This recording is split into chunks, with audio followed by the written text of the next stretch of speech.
Hi guys. I guess hi. Yeah, hey everyone. Welcome in.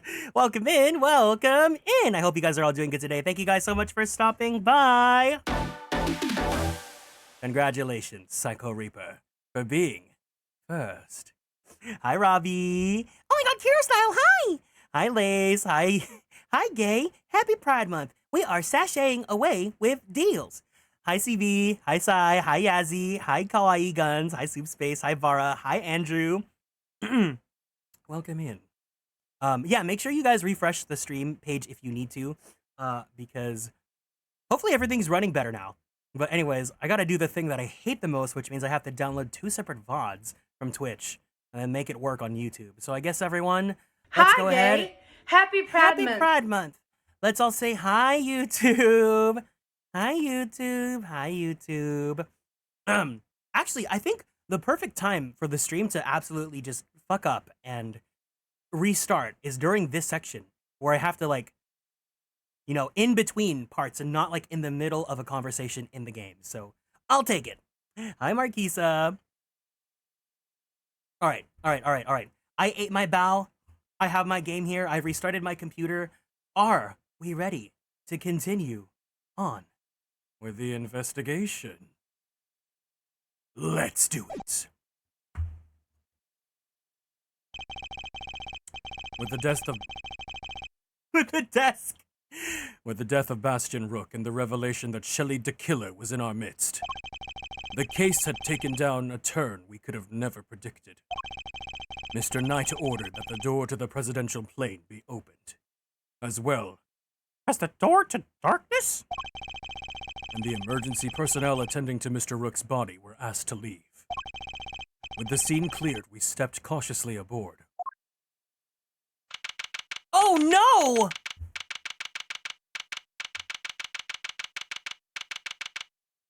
March 25th, 4:15 p.m.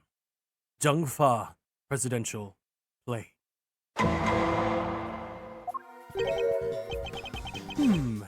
No president in sight. Now where could he be? Who knows? Oh, so he's hiding beneath the bulkhead door over there, is he? As courageous in the face of danger as ever.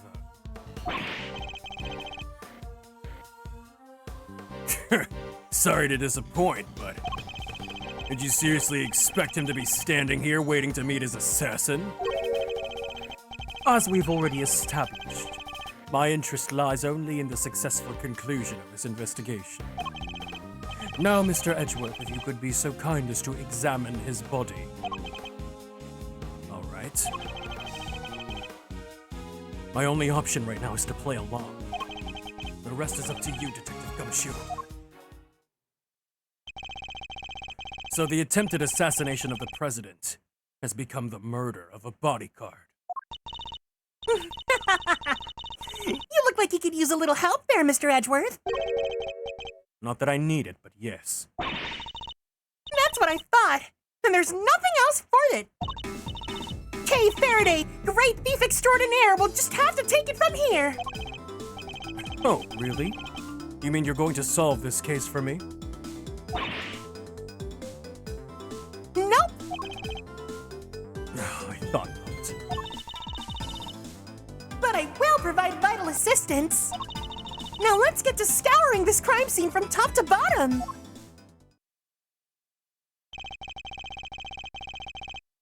It will take Detective Gumshoe a while to assemble our backup, so I'll need to draw this part of the investigation out for as long as possible. Oh, that's easy. I'm an expert at that. So, Mr. The Killer, do you want to hear about an anime called Bang Brave, Bang Braver, and how it has a collaboration with this professional wrestling, conglomerate channel? 2 gas masks, in case of a poison gas attack, I suppose. The president certainly seems to think that he's at risk for assassination at all times. Wow, gas masks! I've never seen one before. I've heard plenty about them, of course. Or from a fellow thief, I presume. No, from the Gem and Ninja. You know, my favorite kids' TV show. Princess Murasaki was getting married, but the toxic ninja Wolfsbane showed up to lay down some sick burns. And time to tune out. Might save myself a brain cell or two. Edgeworth is so farty.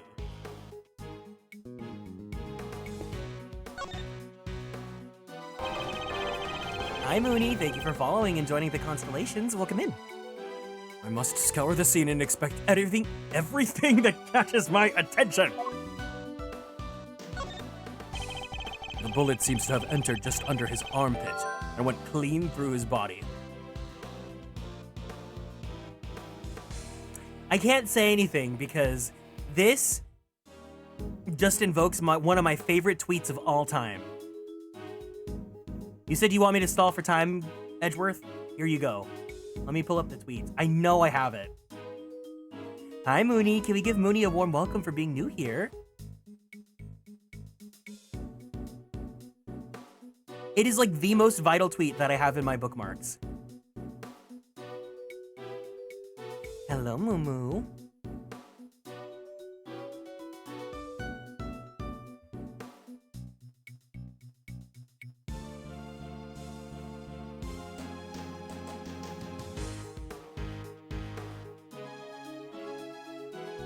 Do not cover a knight's armpit vent. They are a vital organ for facilitating gas exchange and to control body temperature. And without them, they will overheat and die. Or also they could just get shot by a bullet, but you know. Anyways.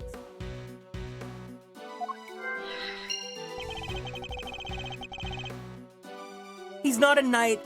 He's a rook. That's why he's dressed like that. Damn! He was hit in an area his bulletproof vest didn't cover. Like it was on purpose or something, huh? The cause of death would appear to be a loss of blood.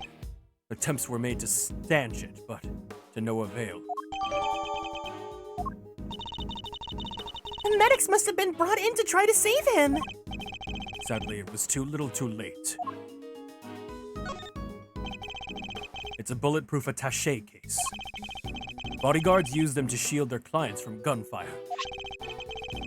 There were some in case photographed too. Wait, is that actually like a thing? Is this really a thing?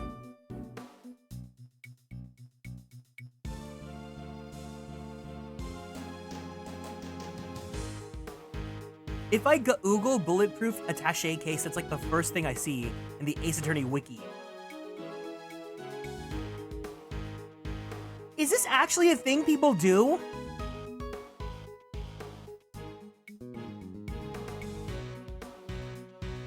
I'm not smart. I don't know things about the world. Looks like Rook and Knight each had one. Oh, hey! That's the photo I snatched!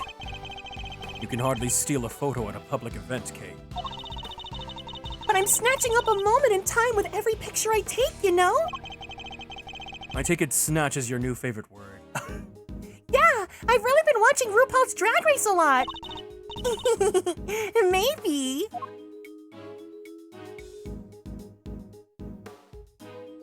They have something called a snatch game. You ever heard of that, Mr. Edgeworth?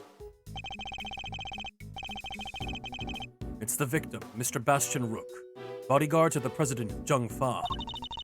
He's one of the guys that brought the president inside as soon as the shooting started. Wait until Kay starts snatching wigs.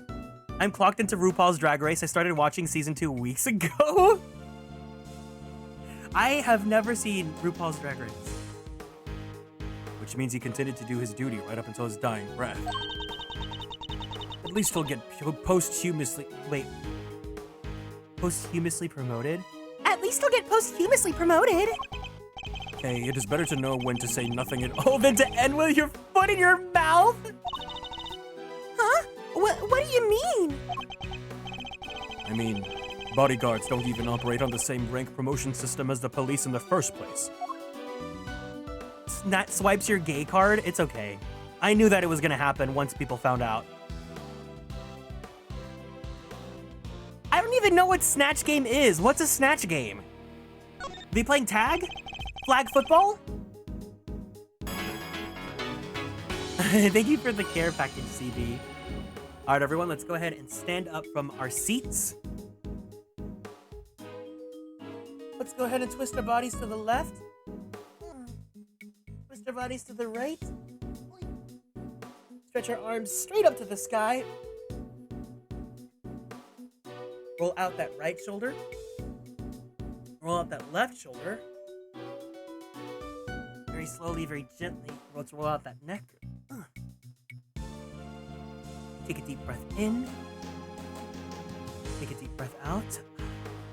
Let's go ahead and drink some water.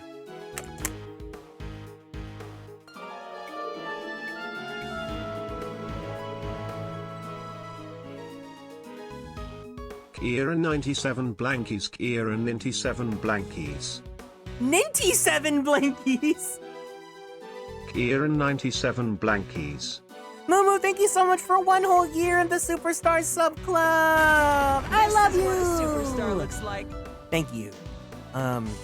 Kieran has not watched Drag Race, and just making references around him is how he figures out references. It's an impersonation comedic challenge. The participants make jokes with impersonations. The goal is to make the host laugh. Oh, okay, here is my entry for the, Snatch Game.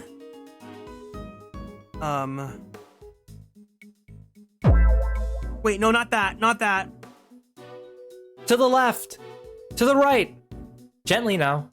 Left. Right. Such hydration. That's my impression of Kiro. Do I win the Snatch Game?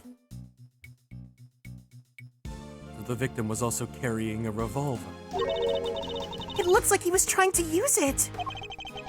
He probably drew it on instinct when he felt threatened. We should check to see if he managed to fire away any rounds off.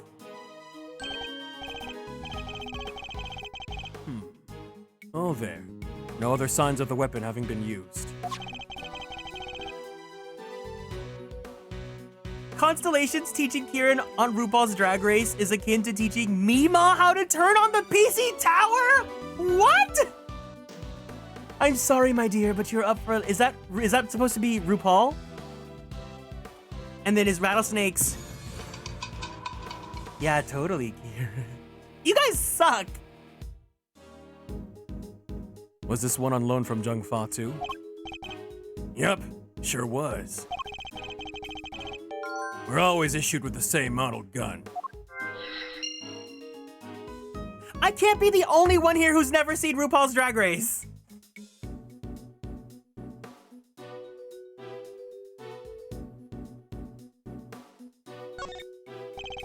There are 2 large rectangles cut into the floor here. I can see hinges through the gaps. It's an emergency entrance disguised as an emergency exit. All the president would need to do is lower his rope ladder and make his miraculous escape. Which would make it an exit, not an entrance. So which is it? It's an exit, but it's used as an entrance. But disguised as an exit. Yeah. I think. Congratulations. You've even confused yourself. That's quite the achievement.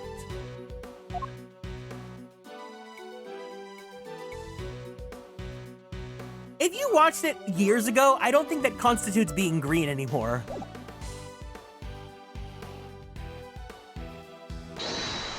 I've never seen Wicked, so we're in similar boots. The diva boots?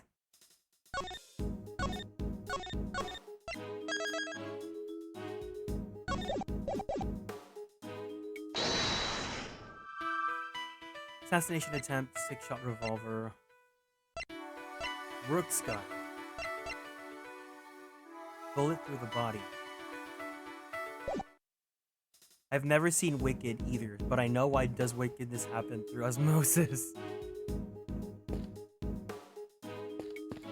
I've never even seen... Wait, seen what? You have to specify now. What have you not seen?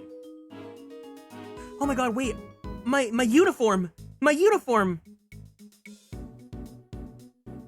I just realized I didn't have my badge or my glasses. Someone has left an inflatable boat and an oar here. Probably so it's ready to go at any time. Wait, but there's only one oar. still row with one oar, you know?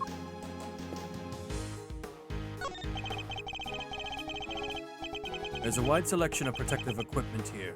Bulletproof vests, hazmat gear. No way! There's even a spacesuit! I get the sense that the president thinks he's very much in need of protection at all costs. But what if he was in a gunfight and there was poison gas everywhere? And he was in space! What would he do then, huh? Then he'd simply put on the bulletproof vest, the hazmat gear, and the spacesuit. That's probably easier said than done. I feel like Kieran would love Drag Race, though. Maybe. Hi, Cade. Welcome in. Thank you for stopping by. Don't worry, Kieran. We will be sharing Drag Race references until you practically know the show through references. Okay. Not the depressing music. I didn't do it. I'm a reporter. I bag scoops. Not souls. Then why lie about your jacket and the laser sight? That was... I just, knew y'all would think it was fishy. Is that really all it was? Please! You gotta believe me. I could never do something like this. I'd like to tell you everything will be alright, but just try not to worry too much. If you really are innocent, I will prove it. One way or another. I'm gonna find you. I'm gonna getcha, getcha, getcha, getcha. Gitchy, gitchy goo means that I love you. Thanks, Chief. I believe in you. How many times must I tell you? I am not your chief. Oh, sorry, Ruffles. Clean forgot you were Chief number 2. That's not what I meant.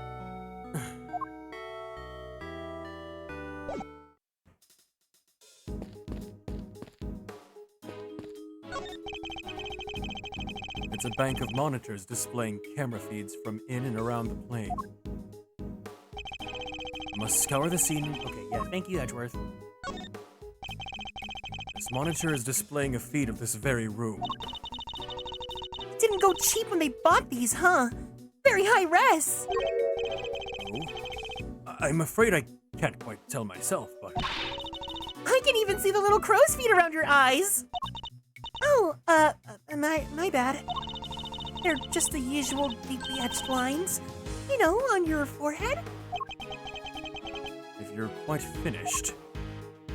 I see Edgeworth. I click instantly. Welcome in, Peanut Bean. I hope you're doing well today. What on earth is this? Oh, that is the president's favorite plushie. A memento of something. Anyway, don't touch. But if that's the case, then why has it been? Left up like nobody cares about it. Yeah, that is pretty weird. It certainly wouldn't be the first place I would think to display a beloved item.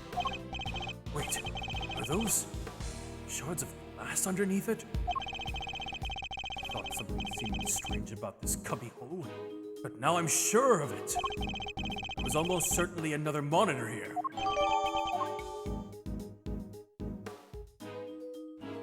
Haven't been here in ages. Well, I hope you're taking care of yourself, okay?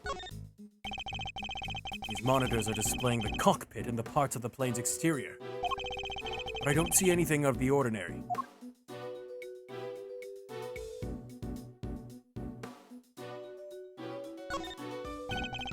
It's the outside of the plane. Most intruders could not hope to approach without being spotted. But such measures would be mere child's play in my case. Whoa, you're saying you can get past cameras like that without being seen? Of course, with ease. You have to teach me how! Please, are you taking on apprentices by any chance? Kay! You do realize who you're talking to, don't you? Sorry. Have to ask with a great skill for the great thief to know. Unfortunately for you, I'm not the type to take on understudies. You're not, huh? Shame. Shame? In what way exactly?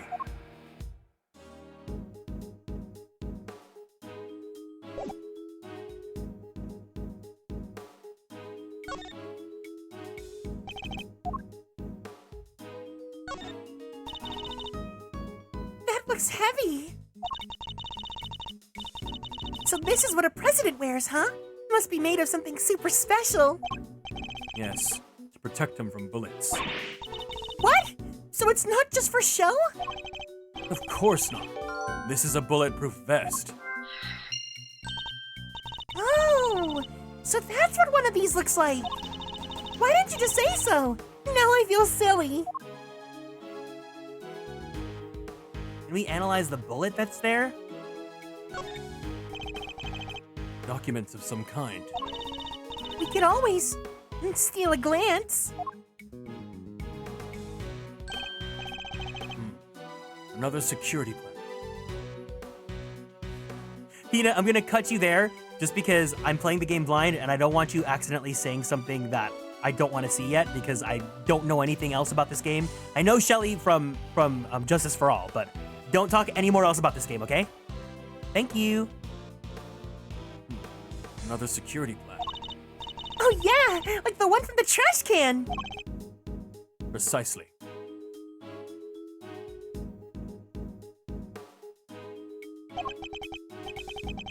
But wait, something feels off.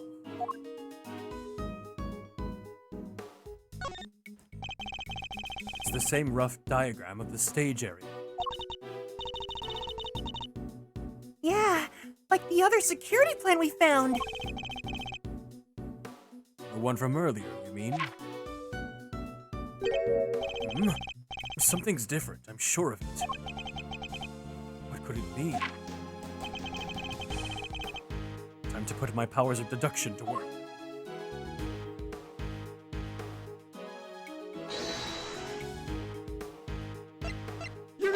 Eureka! The two plans are different. Was the security detail reorganized at some point? Huh? Oh, you're right! Yeah, we made some last-minute changes yesterday. President's orders. Why the urgency? Because of what happened the day before. Oh, the killer! Here tried to take him down. He infiltrated the security detail, posed as one of us. Rook figured it out first, but not before the guy got within striking distance of the president. Our leader hadn't stepped in just then. You'd have all been out of a job. Ooh. But he made it. And our friend here wound up with a seriously twisted arm. Rook put a bullet in for good measure, too. And where were you while this was all happening? You were the first one I overpowered, were you not? Oh! Ew, that's embarrassing. Shut up, kid! Ah, now I get it. Your neck has barely begun to heal, and you've already forgotten who I am. I am disappointed. It's you! Busted up my neck so bad I can't even look up to my right. I was somewhat astonished to have sustained an injury at all. A testament to Mr. Rook's skill. He was truly a master of his craft. Unlike a certain other someone I could mention. I'm just as good as he ever was. You were a pawn to his queen, my young friend. The heck do you know? So that's why you remembered Mr. Rook's name? You admired his skills as a bodyguard. Oh, indeed. I was serving on the team. Serving you know what? I learned the names of all the operatives, but his in particular stayed with me. I joined the very short list of those who ever successfully wounded me. So that's the connection he was talking about.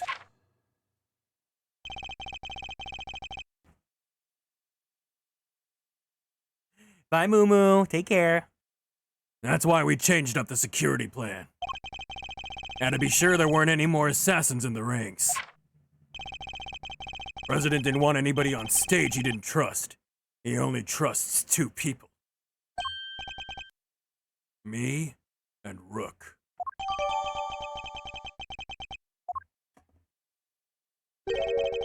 How does that explain your change of position? Oh yeah, he switched over to the right-hand side. I told you. I can't turn my neck to the right. It only cover the president's left side. So I wound up moving to the right side of the stage.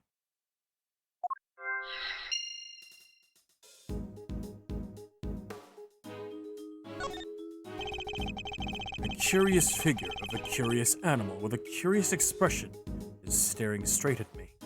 The foolish fool who foolishly is fooling around. And look, there's a big lever by its butt. Don't even think about it. Oh, I wasn't thinking about anything, I swear. I imagine that it opens the panels beneath my feet. Ah, I see. So he's standing on a trap door. I strongly advise you not to pull it. Do so, and you will regret it. No, I'm okay with taking some advice, especially when it's from a professional killer.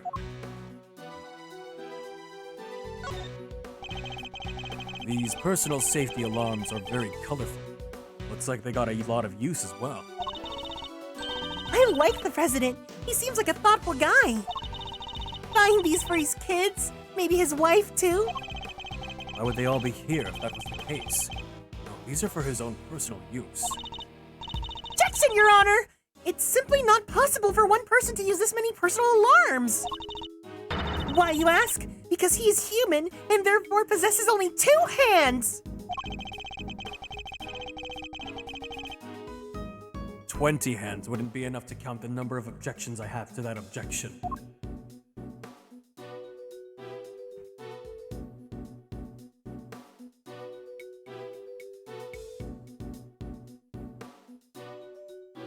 Kieran, I'm gonna die from love. My 2-year-old niece just asked for me without anybody saying my name, so they called me. Oh, that's so cute! Man, kids are so adorable, like when they're young and precious and they're not being little brats yet.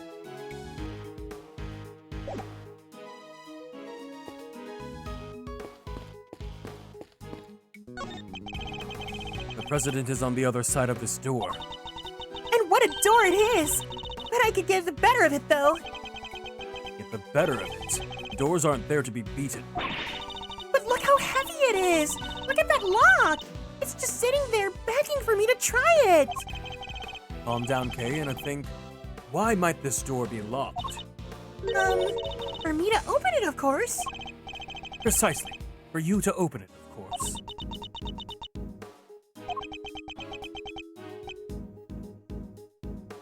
Wait, what is the right answer anyways? She was also super funny because she loves to run off of the phone and press the end call button.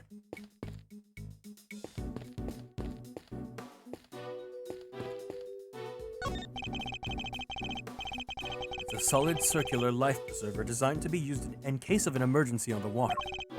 Or rather, the sea to be more precise. Ooh, the sea! I love the sea! We should go sometime! Sorry, but you'll have to make that particular trip without me. Aw, don't be like that! Come on, it'll be fun! We can have lobster rolls, ice cream, all that good... No, that's the stuff I want to get with my best friend! I'm so jealous! Something tells me the sea isn't the main attraction for you, is it?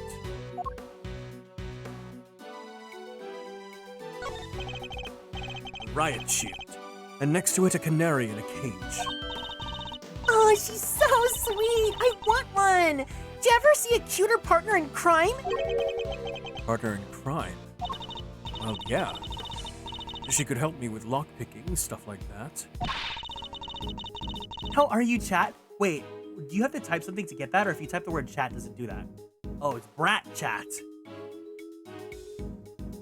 A great thief has no greater ally than nature, Mr. Edgeworth. Sadly, such birds are most commonly used for detecting poisonous gases. Wait, this one isn't actually for that, is it?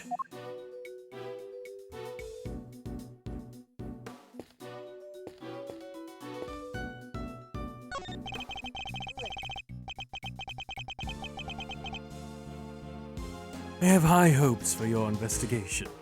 I do hope you won't betray my trust in you.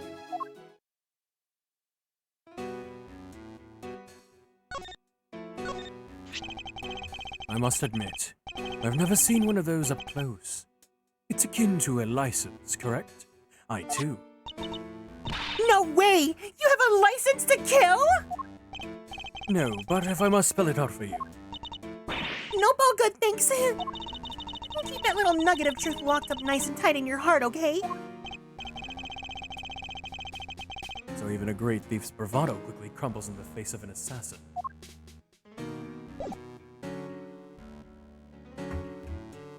I'm doing good. But I think people, they didn't answer because they know that I don't like saying the word chat. I don't like the word chat. It feels so dehumanizing.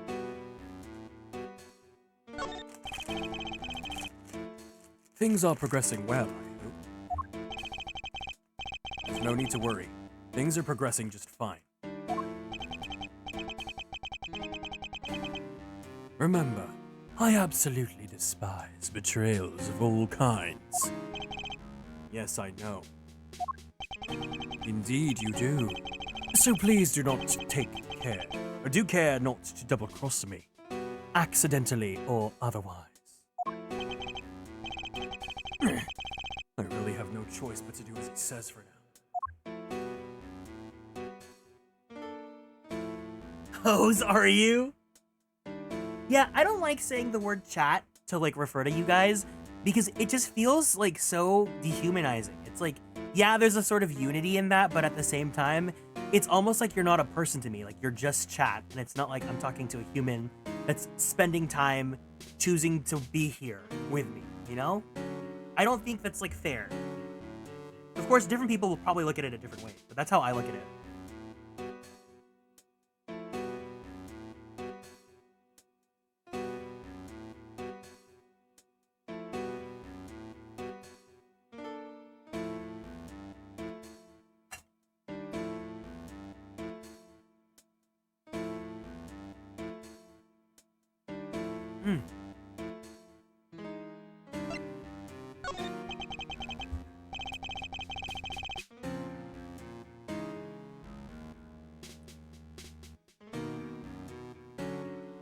Can't believe I let an assassin onto the president's plane. You know very well it was for the good of the investigation, Mr. Knight. Don't give me that! I know what you really want! You do indeed. Because you heard me say it already. I wish to know the truth behind Mr. Rook's death. But you did also say you were asked to assassinate the president by a certain someone. You seem to have forgotten that there are more pressing matters at hand.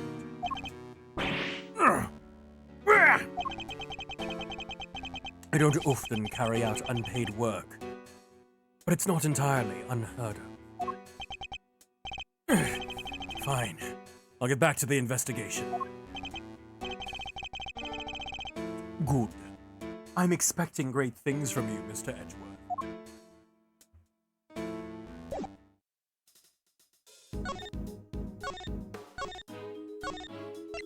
I only really feel okay with it when it's someone, yeah, I get it. I don't know. Like, I think even if I was to have like hundreds, if not thousands of people watching me, I would still want you guys to feel like you're being respected as a person. Not that I don't think people not that I think people that say chat are like not respecting their viewers, but it's like, I treat you guys less as like me being a TV show that you guys watch and more like us kind of having a little bit of a friendship. Knight can't turn his head to the right, so he was moved to the right side of the stage. This.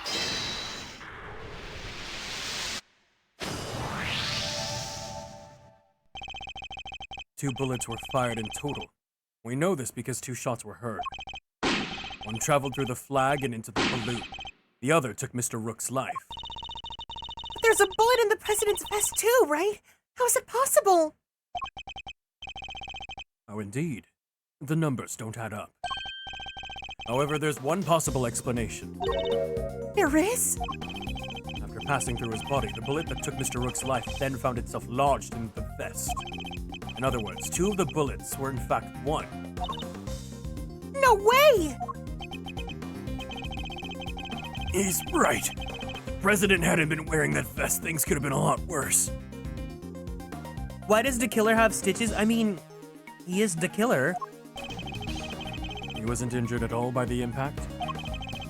Even when obstructed by a vest, a bullet can inflict serious damage. Sure, I've known guys who got broken bones that way. The president's okay. He's made of strong stuff. Sounds like you didn't even need a vest, huh? Let's not get carried away here. I want that bullet's ballistic markings analyzed. Remind me what those are again? Guns leave a unique pattern of grooves on every bullet they fire. By examining these grooves, we can use them to identify which gun it came from. Think of them as fingerprints of a sort. You can tell that from a bullet? Then what are we waiting for? Analyze away! Might be easier said than done. That bullet hit solid armor. The bullet will have completely flattened it. You'll be lucky if there's anything left for forensics to find. What? But I was all set for some analyzing.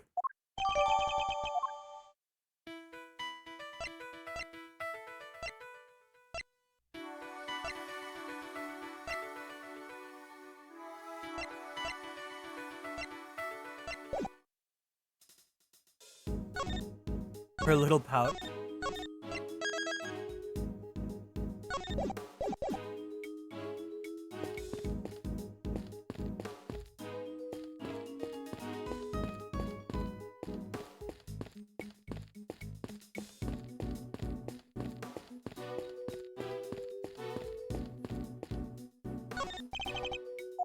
Hello, Mr. the Killer.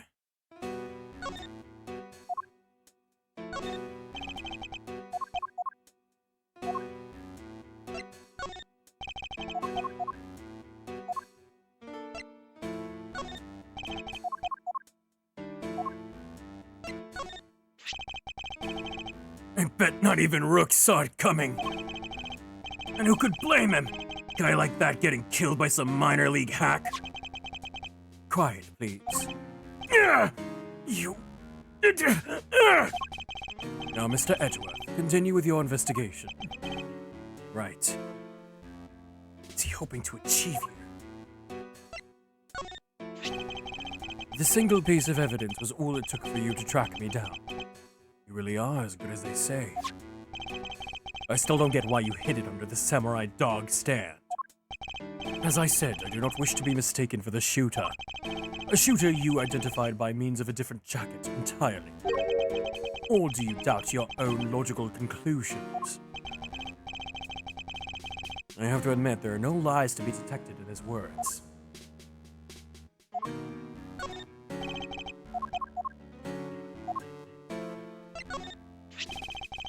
Is such a frightfully blunt instrument.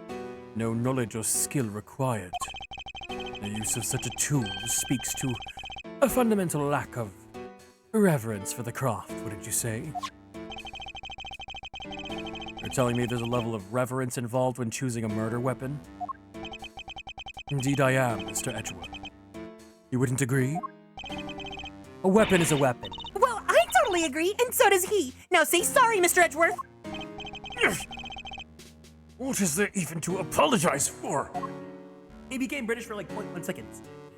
How am I doing? I am doing pretty good, honestly. Yesterday, we played some Baldur's Gate the entire day. I got myself some bao, so some like pan-fried buns that had like soup and pork inside. It was really good. And then I have some boba with me right now.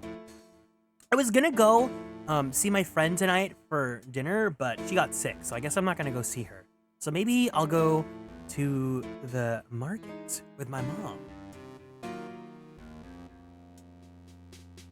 You want to play BG3? BG3 has been so fun, but it requires like so much laser focus attention, which you guys already know I don't have. Because I'm what? ADHD. And also what? Gay. And also what? In love with a pro wrestler right now. Huh?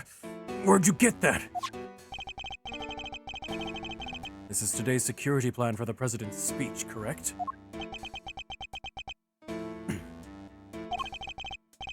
Yeah, that's right. There's me and there's Rook. Should have been me standing there, not him. Can't help but feel that he has some unresolved issues when it comes to Mr. Rook. Nini Don, thank you for following and joining the Konstellations. Welcome in. Which pro wrestler missed that part of the convo? It was like a 40-minute long convo, but I'll go ahead and give you the TLDR. So there's this anime, Bravern. If you know, you know. They do a lot of different collabs. Right now, they are doing a collab with some with a Japanese pro wrestling channel, and there's a character that has like this cute princely outfit, and he is inspired by this pro wrestler right here. Oop. Very big. Very small. Or very big.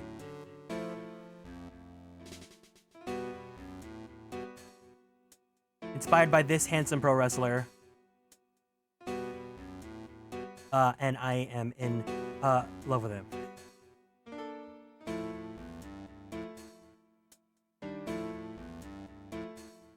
There you go. There's your TLDR. That's what you missed on Glee.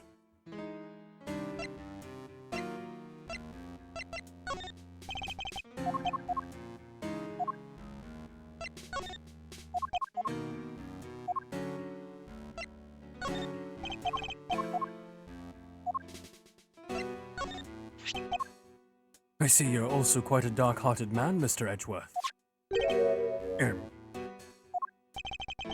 If you'd like to talk business, we could do so later in private. What's that supposed to mean? Thank you for the kind words, Nini Don. I guess I have all the tools. I just need to put the puzzle pieces together.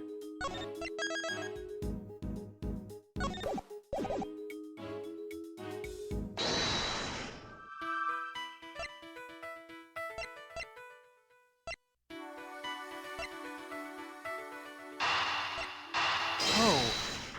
Wait, is the gun from Jung Fa? Yes! The two guns are exactly the same. Meaning it's likely that the one we found is also from Jung Fa. The bodyguards all got their guns from the Jung Fa authorities, right? Yes. Are they like super rare or anything? No, I don't believe so. This model isn't exactly easy to come by in this country, but it's certainly not impossible either. Popped in just in time to see this thick Japanese wrestler. Good for you, Cuddle Buddy. Boo! And here I thought they might be valuable treasures. Yes, it's something of a shame. Wow! I just mentioned treasures and you actually responded for once! I only mean to point out that if the guns were rarer, it'd be much easier to trace them. Which would have made them treasures for the evidence variety, I suppose. See? Everything's a treasure hunt one way or another, including this investigation! You could say that. All right then, it's treasure hunting time. On with the investigation.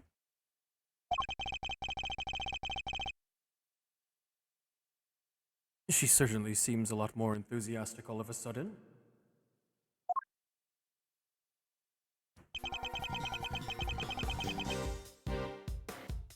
That's quite enough investigating for now. What is taking so long, Detective Gumshoe? Well, Mr. Edgeworth, have you solved the case? No, not yet. Is that so? Then perhaps interviewing another key witness might help you to do so. Another witness? Who? You don't mean... The most important witness of all. The man on the other side of that door. He really intends to have me question the president?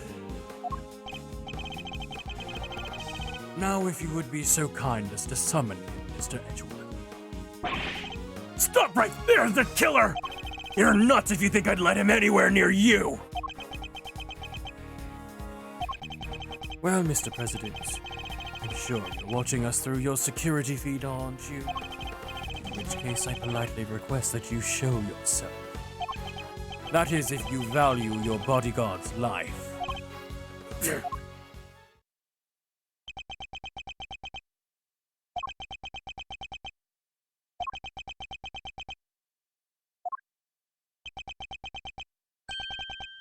Well then, if nothing else, we now know what kind of a man you really are. Mr. President! Stop! You can't do this! Let's all just calm down, all right? Come on, Detective, where the blazes are you? Ah! The lights! What's happening? Listen well, Mr. Edgeworth. I would advise you to stay very still. It seems I will not be granted my audience with the President after all, even with Mr. Knight's life as my bargaining chip. No! Stop! Ah! Ah! Kay, you won't get away with this, the killer! I've seen enough, and now I know the truth. Where are you? Where did you go? Ah! I leave the rest in your capable hands, Mr. Edgeworth.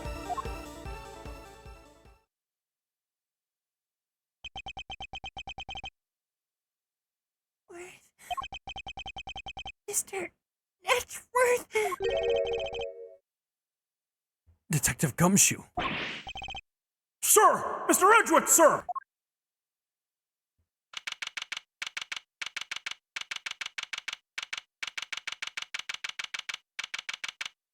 March 25th, 4:45 p.m.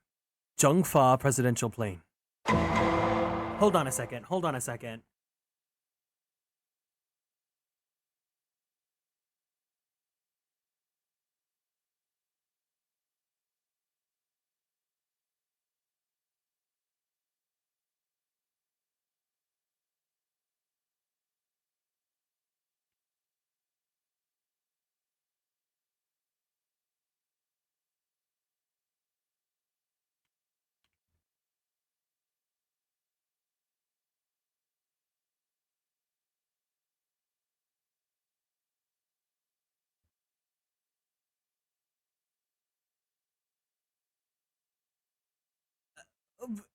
Now, oh,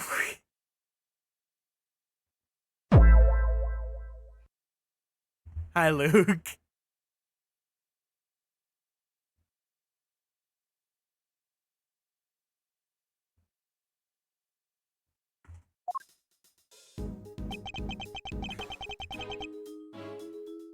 I must have been knocked unconscious. Sir, you're okay! Interesting moment to enter. You missed the moment we were talking about Japanese wrestling. Are you all right, Mr. Edgeworth? Never mind me. He didn't hurt you, did he, Kay? Nah, I'm fine. Only just woke up myself. My head will be sore for a while, but that's about it. So you can stop worrying. Detective, did you manage to stop the killer? Well, see, Miss Lloyd came running out of the plane and, she told us he'd flown the coop. We were too late. I'm very sorry, sir. Bodyguard over there told us something too. Seems there's an inflatable boat missing from by the window. The killer must have stolen it and rowed himself across the lake. What about the cordon around the park? I'd call everybody out to stake out the plane, including the guys stationed across the water. No, so it's completely slipped through our fingers. Not the best look for the department, but yeah.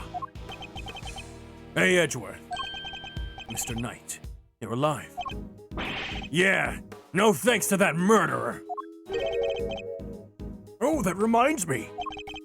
I found this lying on the ground next to you, Mr. Edgeworth. A calling card, marked with a seashell. Guess he wanted to leave a message.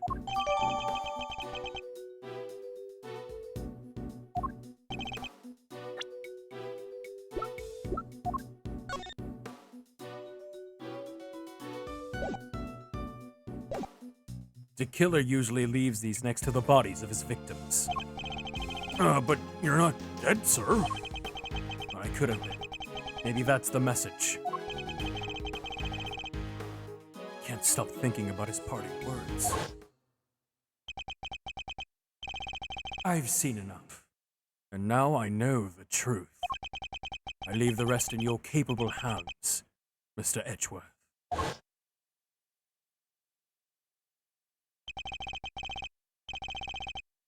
And now I know the truth. The truth about what? Roger that. I'll clear out of here, sir. Over. What's going on? That was the president. He's coming out.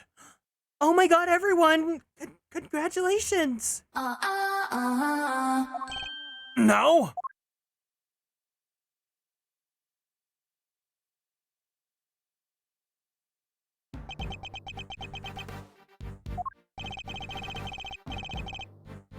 So he's the president of Zhengfa, Mr. Dijun Wang. And you are? It's an honor to meet you, Mr. President. My name is Miles Edgeworth. The honor is all mine, Mr. Edgeworth. I am Dijun Wang. Your efforts on behalf of Zhengfa have not gone unnoticed. You averted something of a crisis. You must be referring to the Yatagarasu case. Thank you, sir, but all I did was solve a few local cases of murder. You are too humble. I've been observing your investigation. You are an impressive operator, Mr. Edgeworth. Even if the killer did get away. That's very kind of you to say. So he was watching through his security feed. Sadly, I must inform you that this is as far as your investigation goes. What do you mean? Hear me, foolish prosecutor, for I shall say this only once. Hi, Lastio. That's it. That's all I have to say. Knight has apprised me of the state of affairs. And from this point forward, the case will be handled by Zhengfa's police force, the finest in the world. Even with the killer out of the picture, they're still looking to get me thrown off the case? Oh wait, Lion Man is on screen, wake up. What do you think you're doing, pal? Nobody talks to Mr. Edgeworth like that. If it hadn't have been for him, the killer would have. Detective! Forgive him, Mr. President, but I must confess to being somewhat confused. I fail to see how or why this case falls within Zhengfa's jurisdiction. You fail to see? Enough, puny prosecutor.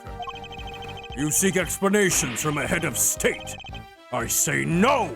1,000 times no! I will not explain myself to you! Oh, he's evil. He's the final boss. He's gonna be the final boss in the final part of the game. He's the killer. He's the real killer. Now hand over the evidence you've gathered and remove yourselves from this plane. I'd do as he says if I were you, Edgeworth.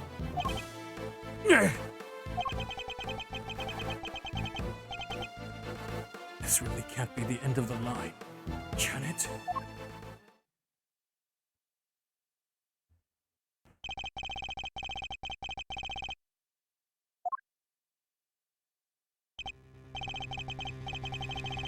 Why? Why let us come so far, only to pull the case out from under us? Something tells me they don't want us to find out about their undercover BBL surgery. I think it's more than just the butt that he got lifted in Brazil. Now you may leave. Knight, detain the suspect! Yes, sir, right away! To make an attempt on my life, to murder one of my faithful servants, the effrontery, the villainy! I didn't murder anybody. Shut your mouth, Miss Journalist. Answer me this. In a world already lousy with lies, with deception, with sin and iniquity, can we stand by and suffer yet another crime to go unpunished? I say no. No! There can be no forgiveness. There can be no surrender. Why, you ask me? Then I will tell you. He's hiding something. I'm certain of it. I love that he's still yapping in the background. And if I leave now, we will never know the truth. Rhinoplasty, lip filler, cheek implants, chin implant, jaw shave, brow bone reduction, buccal fat removal, Botox and eye. Like, he can do it if he wants, but like... to pretend that it's like, you know, a little under the table secret. Mr. Edgeworth, sir. Mr. Edgeworth, there's gotta be something we can do.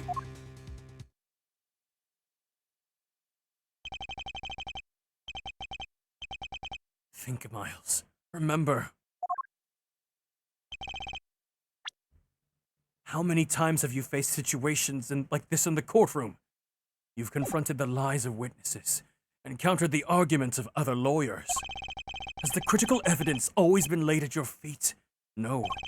And yet you always got to the truth of the situation in the end. With your greatest weapon of all. Your... words.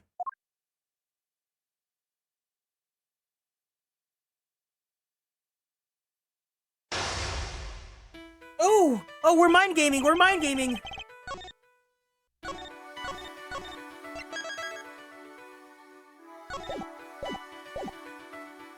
Now let us analyze the state of play. Begone, puny prosecutor! Or do you dare defy the direct order of a president? He's not going to listen. He clearly means to drown out any objection by means of pure rhetorical force.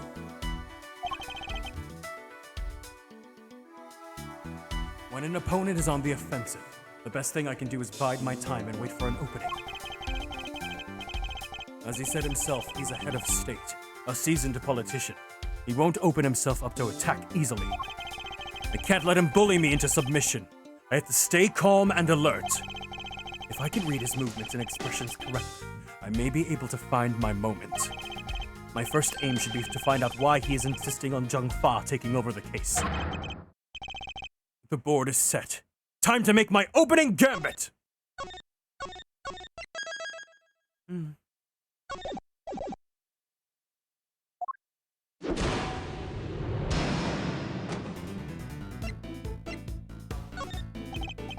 Please, about the case. Did I give you permission to speak? No! 1,000 times no!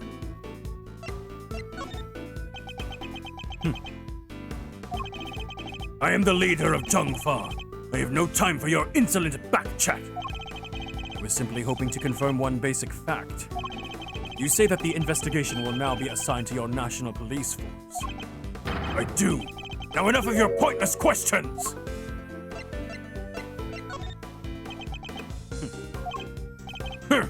Good boy. The interior of this plane is the sovereign territory of Zhengfa. You have no rights here.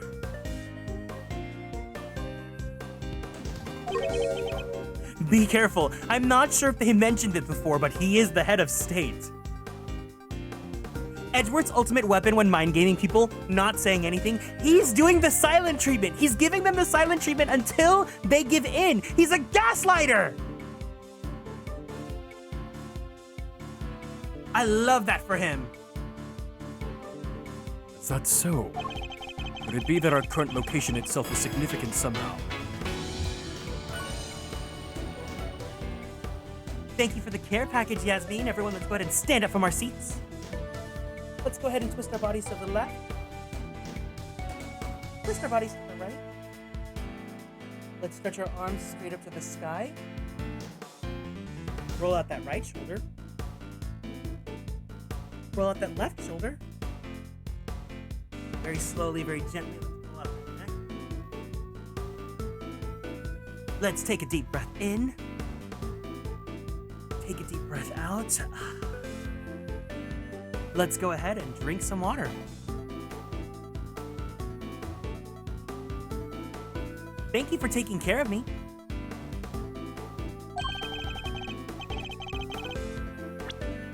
Could it be that our current location itself is significant somehow? I should keep that in mind. It could be a useful clue. Could you at least explain to me why am I off the case? Imbecile! Cease your insolent jabbering! I need not explain myself to you.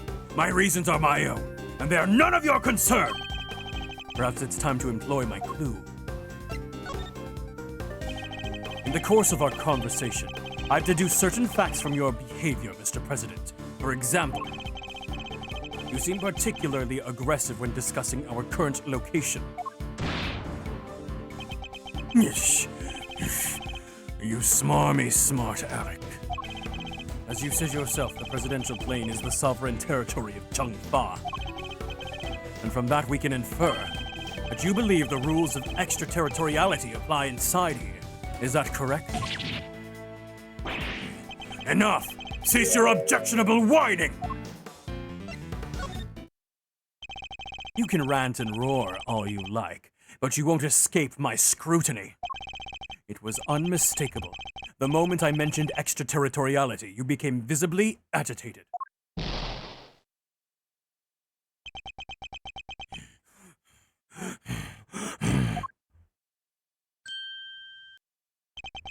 You think you're clever, don't you? Let me answer your little question. It's true! Extraterritoriality applies! Your laws mean nothing here! And why does that matter, you ask? It matters because it means you are powerless! You have neither influence nor authority here! Interesting. So the extraterritoriality issues does have something to do with all of this. Let's dig a little deeper into the claim that the plane is sovereign territory, shall we? This next move will surely decide the victor.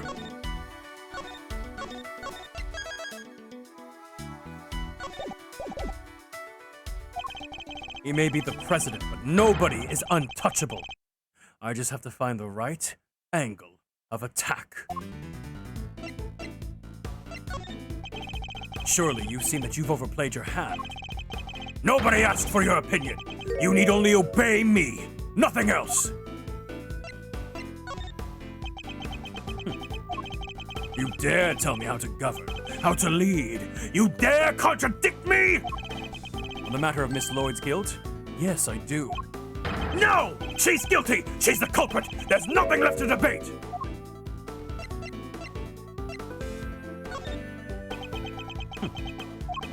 Who else could have fired from outside of the plane? There's no other viable suspect. Fascinating. So he's claiming that Miss Lloyd fired at him from outside the plane. This could be a vital clue. You believe that extraterritoriality applies here, but can you prove it? Do you even understand what you are asking? Oh, of course. If I didn't, I wouldn't ask it. Have you no shame?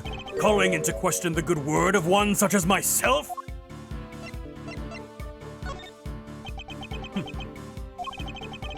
I have no more time for this. You clearly cannot be saved from your own foolishness. Oh, you needn't worry about me. I'm not the one who needs saving. That would be Miss Lloyd, the woman who is being wrongfully accused of this crime. Your chivalry is admirable, but it changes nothing. The right to extraterritoriality cannot be denied. This is Jungfa! Time to deploy my clue.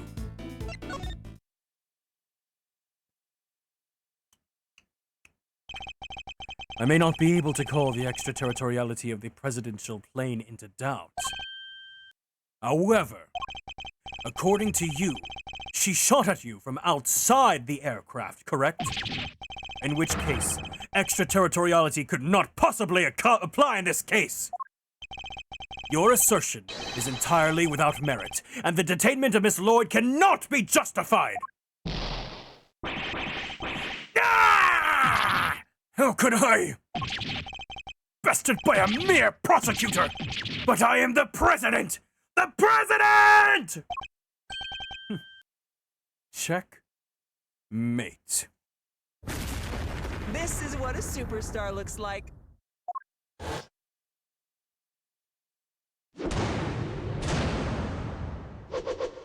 Easy peasy. Lemon squeezy. I trust you won't mind if we continue our investigation now, Mr. President.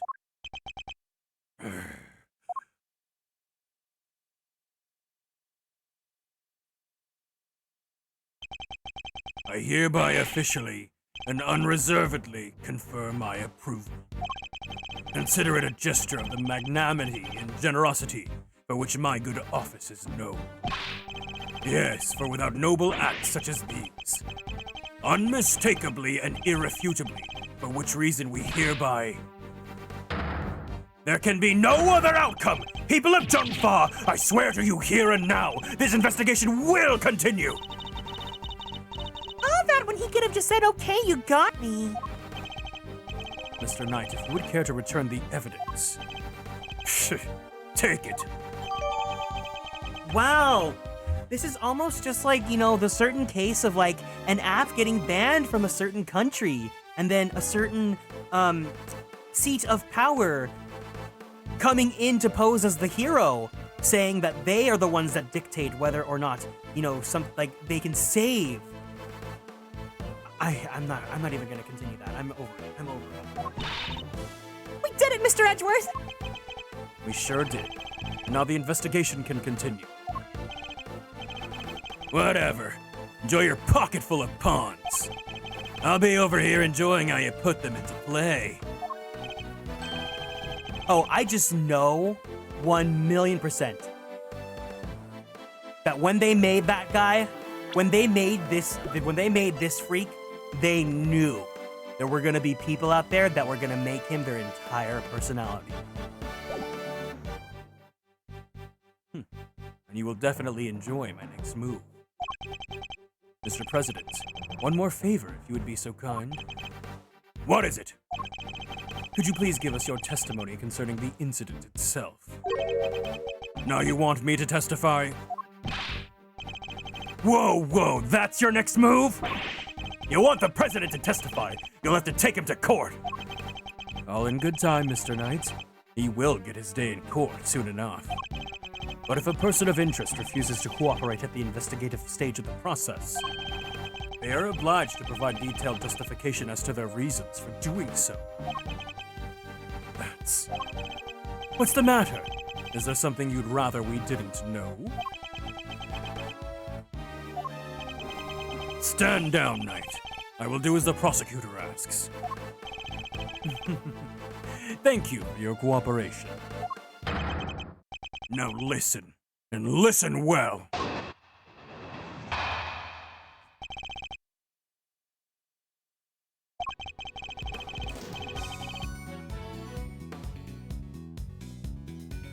Where was I when this incident occurred?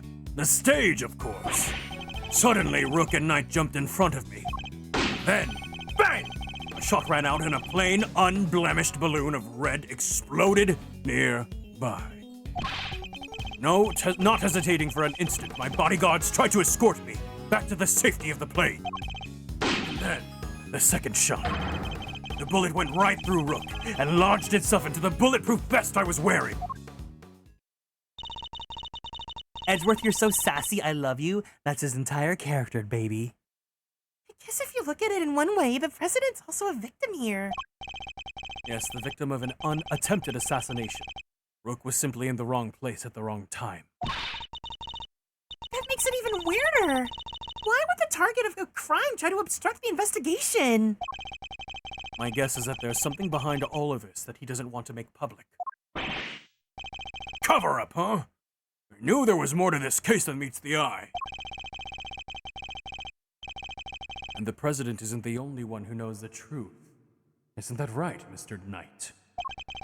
Time to get to the bottom of this once and for all.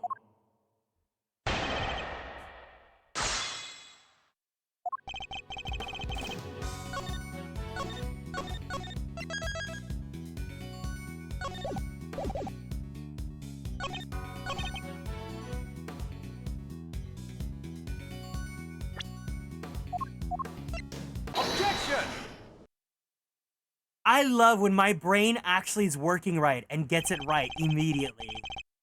It's like I overcame ADHD. You say it was a plain red balloon that burst.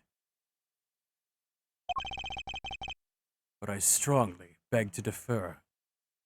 Can he become real? Gay, you are literally experiencing what the entire Ace Attorney fandom has experienced for the past, like, 10 plus years. It's incredibly funny that no matter what generation you get into Ace Attorney, you are going to, like, want this man carnally. What? Take a look at this. I think you'd agree that it's hardly plain, would you?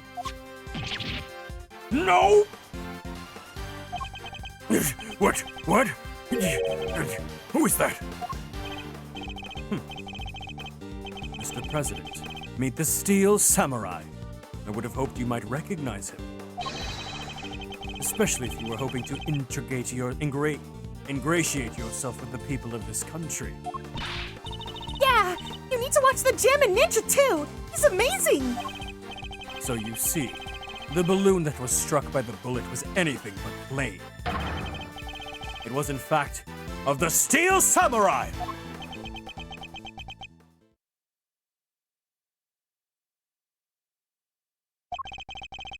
The briefing mentioned 2 plain red balloons. There they are, right on the security plan. They do look pretty plain, don't they? Just simple round balloons. Knight, what is the meaning of this? Explain yourself! Yes, Mr. President. Seems the Steel Samurai balloon was borrowed at the last minute, sir. Borrowed? That's what we were told. Guess they only reported the incident to us bodyguards, though. Seems there was a little trouble here on site last night. One of the original balloons burst somehow. So they swapped it in as an emergency replacement? Yeah, one of the stall holders happened to have it. From what I hear, he was more than willing to lend it out. A very happy-go-lucky kind of guy, they said.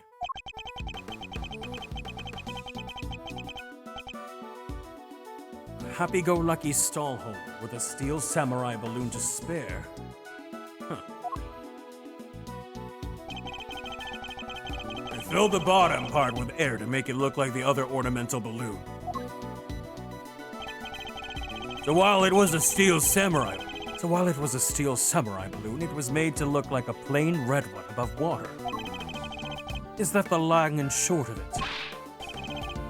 Knight, why was I not informed of this?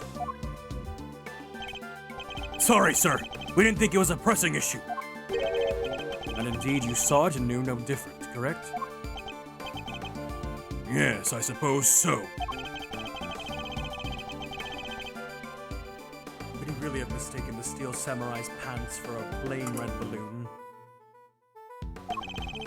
Still, Mr. President, I struggle to see how you wouldn't have noticed something different about the balloon. Of course! What was that outburst for? Now I remember. Could barely see the balloon. You couldn't see it. That's right. The wind was blowing too hard.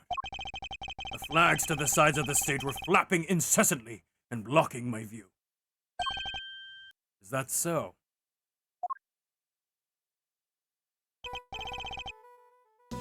Yes, those two flags. They were being blown back towards me.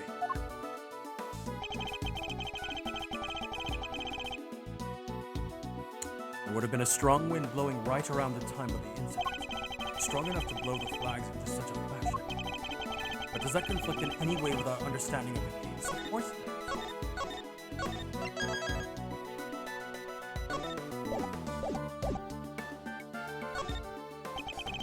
Thank you, Mr. President. Your testimony has revealed yet another contradiction. It has? Yes, a contradiction that could turn this entire case on its head. When I arrived on the scene, the wind had died down and the flags were resting calmly for the most part. But if the wind had previously been blowing the flags as the president describes, a certain piece of evidence suddenly takes on a very different meaning.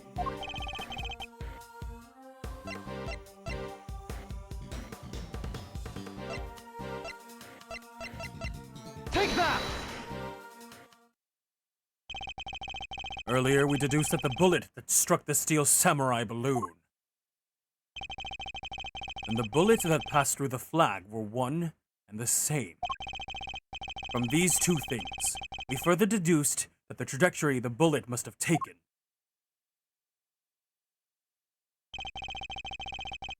we concluded that our shooter must have fired from the left side of the spectator area. But if the flags were blowing as the president describes, our conclusion becomes quite different. No way! If the flags were pointed in the other direction! Exactly. Our trajectory changes completely. And if we trace that trajectory back to its source, we can ascertain who really fired the shot. Wait! But Mr. Edgeworth, that would mean... Oh yes, I know. We may not yet understand the reason why, but it can only have been one person who did it. All right, everyone. Who do you guys think fired the shot?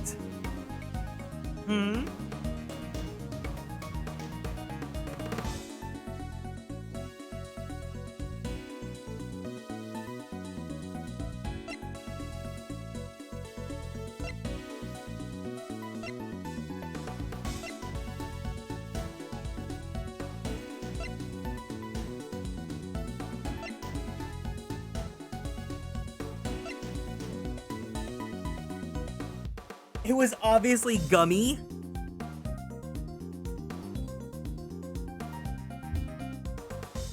I'm thinking it might be the reverse of what Blue Moss is thinking. I'm thinking it's actually Knight. Take that! The person who fired that shot was none other than you, Mr. Knight! What? The path from the balloon back through the flag leads directly to the spot where you were standing.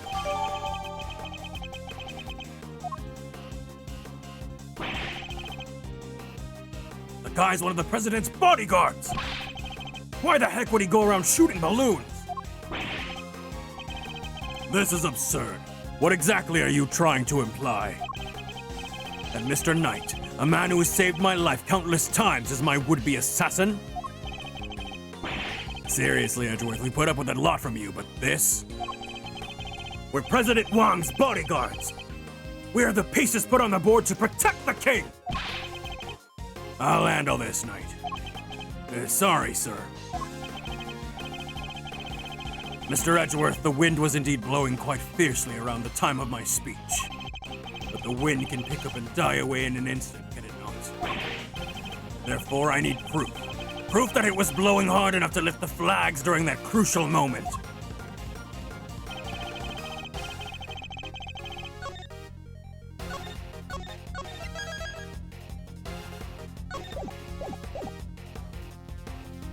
The first shot was fired right around the time the president raised his fist. I have a piece of evidence that shows just that. Perhaps it can also show us what is happening with the flag too then.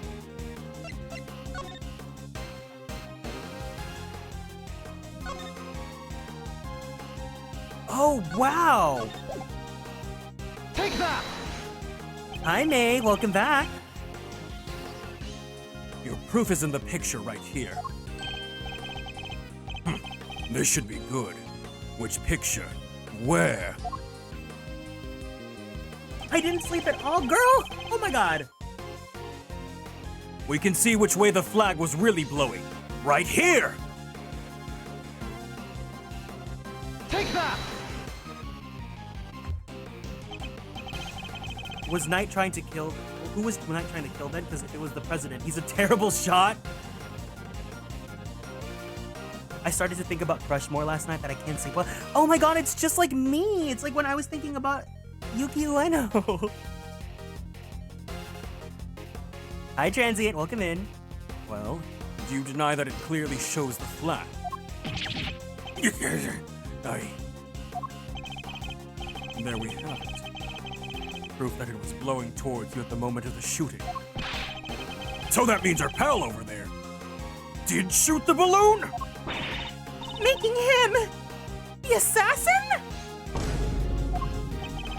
Mr. Knight.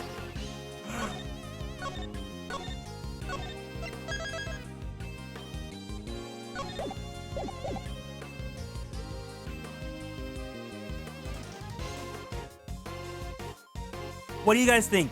Is the assassin? Is not the assassin?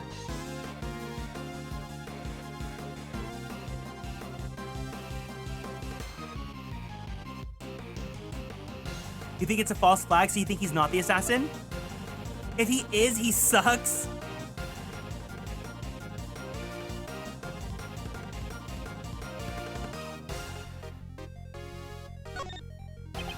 Mr. Knight is not the assassin. He may have shot the balloon, but the president was the other side of him entirely. Therefore, he can't have been aiming at his boss. Yeah, besides, why would I even shoot the balloon? What was the point?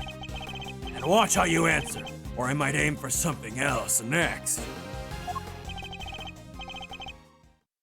Oh, there was a point. I'm sure of it. If I can figure out what it was, perhaps I can finally put this whole conundrum to rest.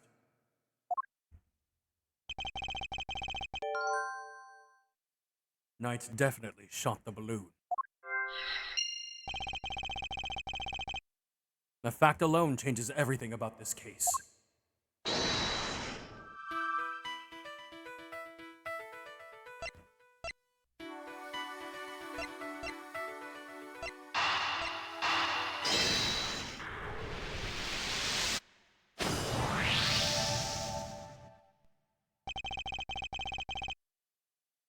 Why did Knight's assigned position change?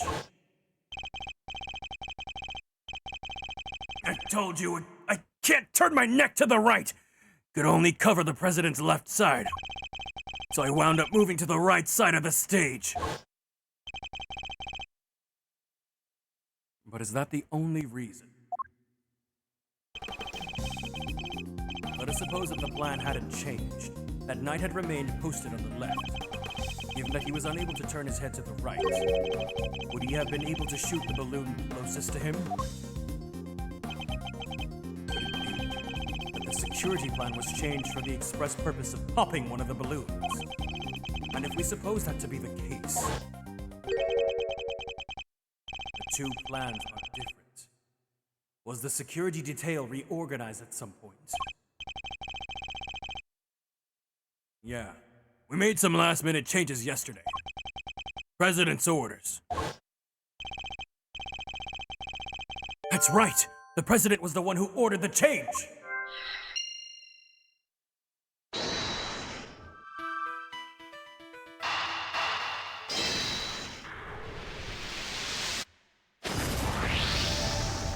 what a superstar looks like.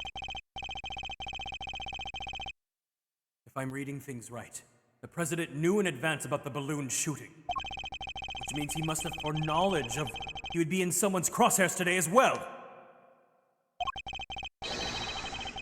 Why this man can't turn his head? Oh, I think he missed the part where the killer snapped his neck. So, like, he literally cannot move it because the killer was in. He joined the ranks of the guards to try to assassinate the president. And so, Knight was the one who was attacked by the killer first. Watching Edgeworth do the Jimmy Neutron brain blast?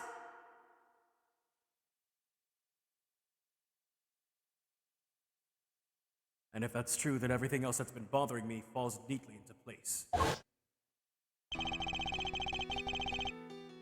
How did the shooter get a gun past such heavy security? And why would they then carry out the shooting wearing such a conspicuous item of clothing? Why use a laser sight that would give away their location in an instant? And how did the president suffer no injuries at all, despite a direct hit to his vest? These are the questions that Knight and the president don't want us to consider. There's only one possible reason for Mr. Knight to have fired his gun. To create the illusion of an assassination attempt! What? Oh! Idiot! You do understand what you're saying. Oh, I understand all too well. I understand everything. Most of all, I understand why you were so keen to take this investigation off my hands, Mr. President. You wanted your real plans to remain hidden. How dare you speak to me that way? Is this some kind of sick joke? Oh, it's no joke, I assure you. It's simply the truth, as revealed by the careful application of logic and reasoning. Nothing more.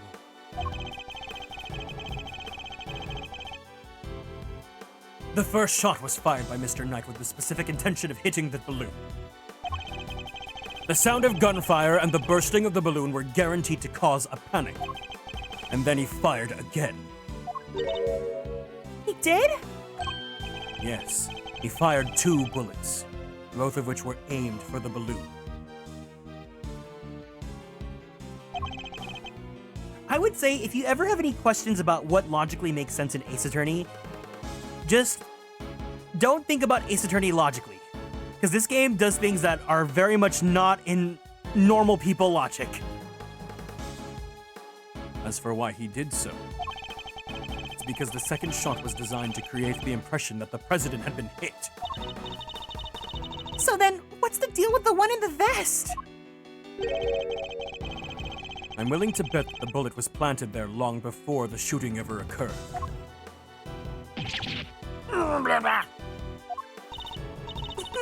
So Mr. Heroic President didn't take a bullet after all.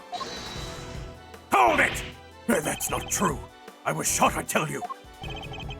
We'll be able to verify that ourselves once we take a closer look at the bullet. At the very least, we can expect to find traces of Mr. Rook's blood on it, correct? But you said it yourself. You found the shooter in the photograph. The person with the red hood. Objection! Wait, I have hiccups now. Hold on.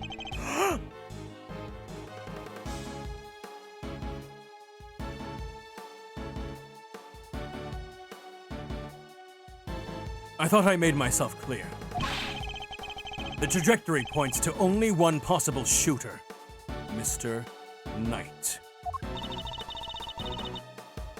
Then where does Tabby fit into all of this? She was simply one part of their plan.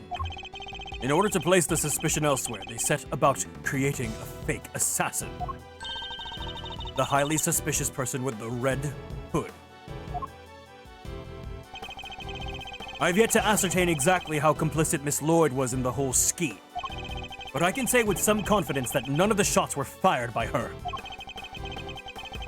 I suspect her only job was to point a laser sight at the president. That's right. Then, that was...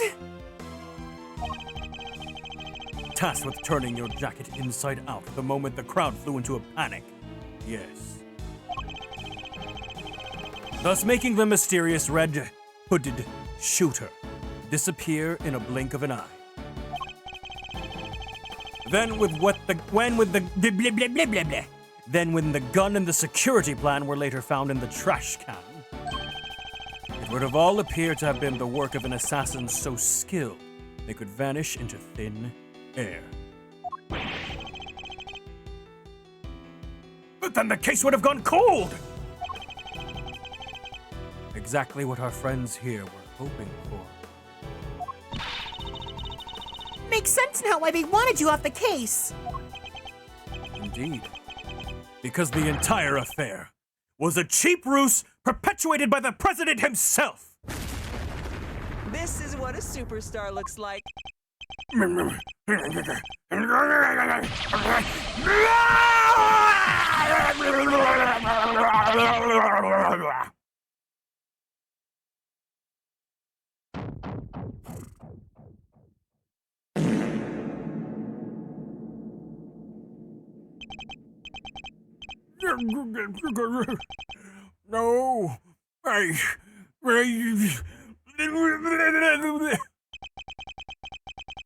The presidential mask has well and truly slipped. His Botox, his BBL, his facelift, his shaved chin. Admit it, the entire assassination was a lie, wasn't it? That stupid chief prosecutor had insisted on assigning you. How could I let this happen? Objection! Objection! Ooh. That's enough, Mr. Edgeworth. His buccal fat came back reverse osmosis. The reverse of the previous, that's a good, like, bookends. Mr. Knight! Sorry, but I'm speaking with the president right now. Yeah, well, I'm doing my job as a knight and protecting my king.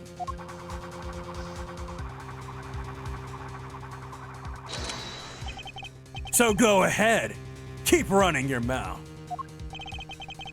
Perhaps it would be better if we stuck to threatening each other with words. He wouldn't, would he? Nah, I don't need this thing to shut you up. All right, my move. Question. You claim I fired my gun from on stage. How'd you figure I did that in front of a crowd of thousands?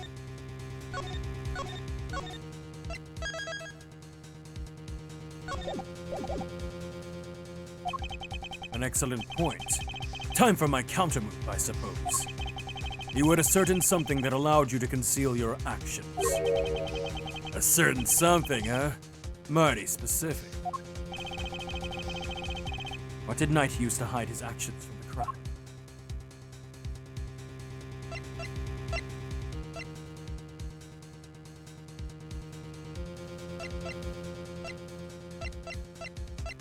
The attaché case? Take that!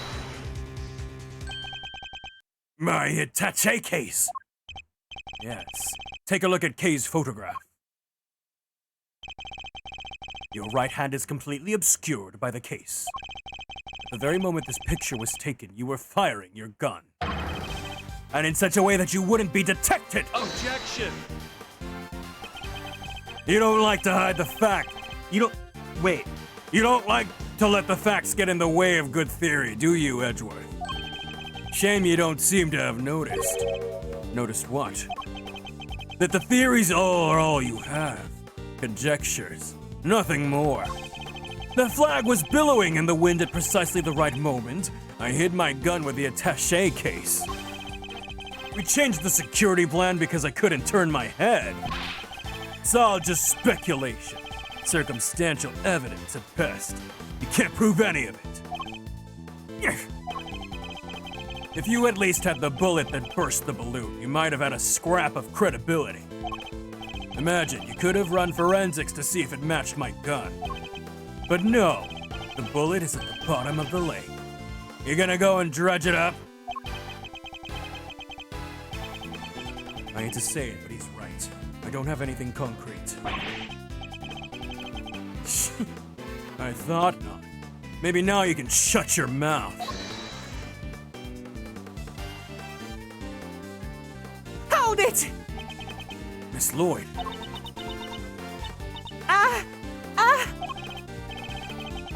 of course, she could shed some light on this whole situation.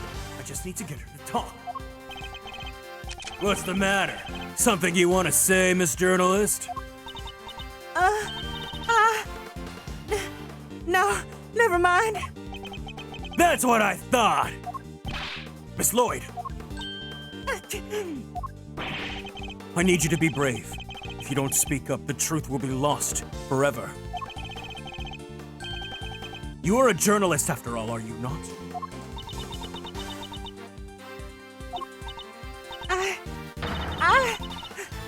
Dang it, I can't stay quiet any longer!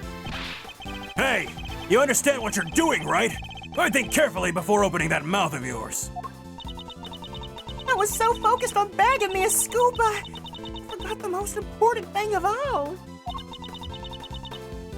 Real journalists don't lie. I ain't no dang scoop if it ain't the truth. Sorry, Mr. Edgeworth. I should have showed you this before. What is it? It's the laser pointer I used on the president. But that's all I've done. I never shot nobody. You stupid! I thought I told you! You squeal and you go down as an accomplice! It was him! He told me to do it! It was at Junk File's embassy, sniffing out a story like I told you! That was 3 days back! He comes up to me out of the blue, just starts talking! Help me out and I'll get you exclusive access to the president, that kind of stuff! What about the gun in the trash can? That I don't know nothing about, I swear it! All he told me was to wear a jacket with a red hood and to point that there pointer at the president! I never thought for a minute it'd blow up in my face so bad! I'm sorry, truly I am! Thank you, Miss Lloyd. I'd like you to testify that to the effect when this goes to trial. It ought to go a long way towards proving that the assassination was a sham. What's wrong with you people? Don't any of you know what's good for you? My sympathies, Mr. Knight. Had you successfully removed me from this case as you intended, perhaps then you could have kept your pawn quiet.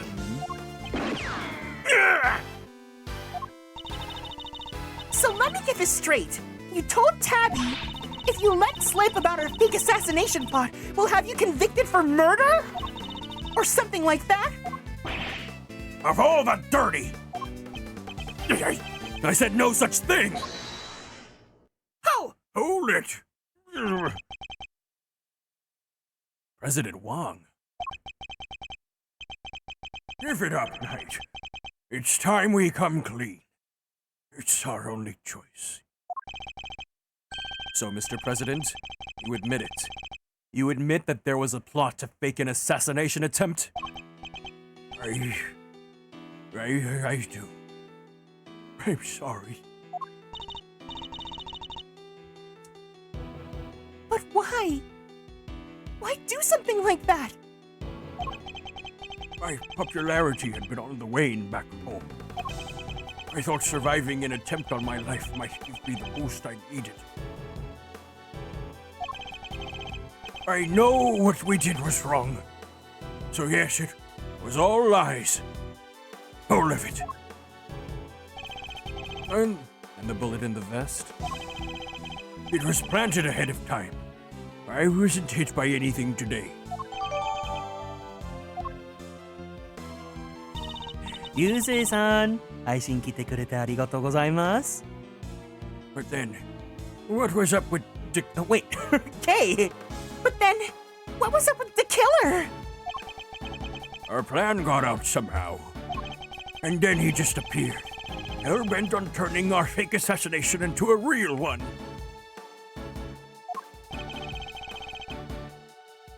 Hence the red raincoat, I suppose. Love the panic. That's the thing. That's the thing about voice acting, is that it's not just like doing a voice, right? It's like really believing the circumstances of what's going on here. If she is freaking out because she is literally about to be like put on trial and possibly executed because obviously she's getting pinned on for like, you know, assassinating the president, she's fucking freaking out. Like, she's not breathing right. She cannot think straight. She's not saying words cleanly and delicately. And putting yourself in that moment is like what makes it just feel all real, right?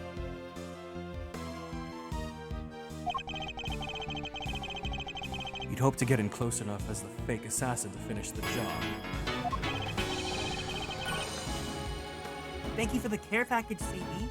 Let's go ahead and stand up from our seats. We're gonna go ahead and twist our bodies to the left. Let's twist our bodies to the right. Let's stretch our arms straight up to the sky. Roll out that right shoulder. Roll out that left shoulder. Very slowly, very gently, roll out that neck. Take a deep breath in.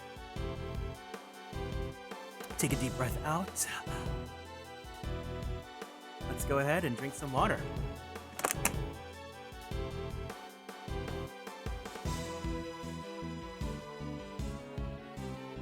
Thank you for taking care of me.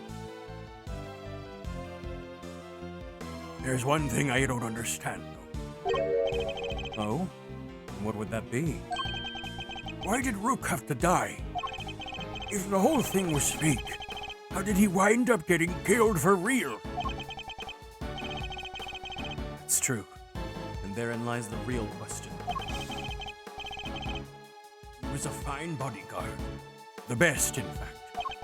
He may not have been a native of Jungpa, but he was someone I could fully trust.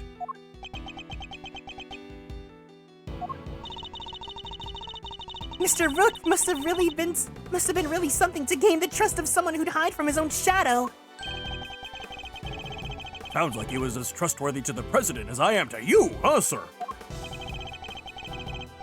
I believe that's for me to say, Detective, not you. Mr. Rook must have known about the plan too, then, correct? Wasn't aware of any specific details, so no, not really. I tried to involve him, but he refused. And you would have done well to listen to him. This is a tragedy. The life of a good man has been wasted. What was so great about him anyway? What's gotten into him? It was just another piece on the board, there to protect you. Nothing more. Mr. Knight, how could you?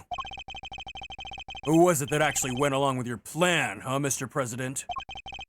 While that pious coward backed down when you needed him to step up the most. I value your support too, of course, but... Pisshead? Look, I'm your chief bodyguard now. That's all that matters. Now that that spineless fool Rook is gone, things are gonna change around here.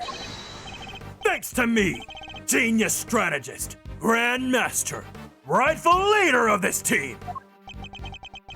We're all aware of your ambitions, Knight. But doesn't this seem a little imprudent to you?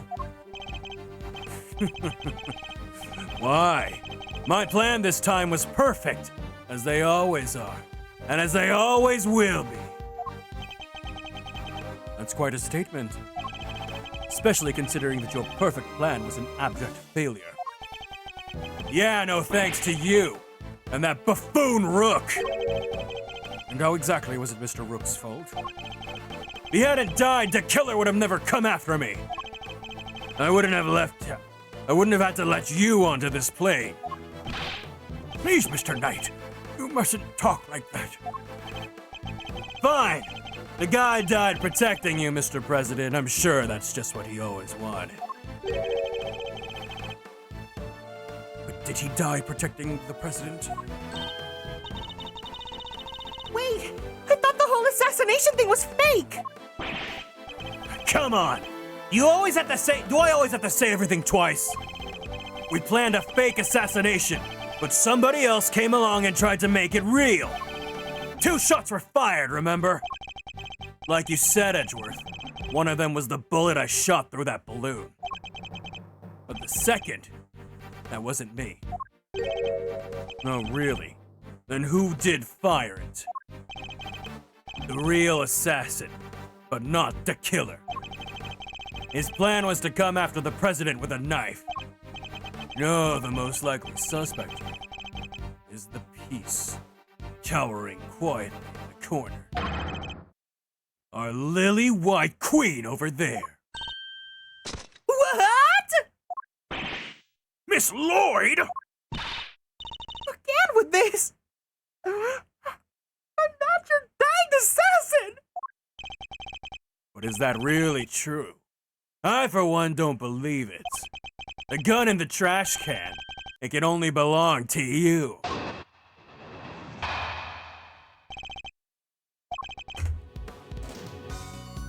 Oh, here we go. Soon as I shot the balloon, I rushed over to help Rook escort the president back onto the plane. I left Rook here in this room while I secured the president in the safe room. When I came back out, Rook was lying there on the ground. Miss Journalist must have shot Rook while we were escorting the president off stage. That single killer shot was fired by the gun you found in the trash can. So you don't actually know when the victim was struck by the bullet, do you? The knife doesn't protect the Rook, Edgeworth. He protects the king! You want to translate? He means that his only concern was protecting the president. Lose the king and you lose the game. Isn't that the first rule of chess? But a win in which a key piece is sacrificed is a hollow victory, indeed. Doesn't matter, it's still a victory. I kept the president safe. I win. Well, it's a bit early to be calling our little match in any case, for this is where our battle really begins. This is gonna be a long game, isn't it? This is gonna be like another half a year, isn't it, fellas?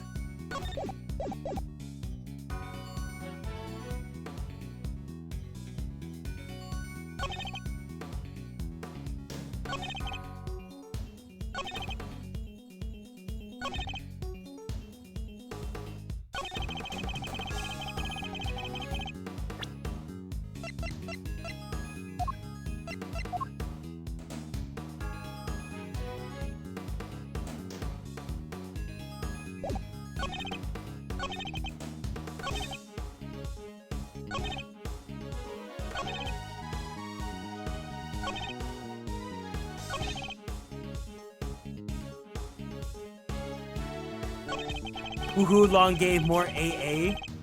As long as you guys are happy to be here too.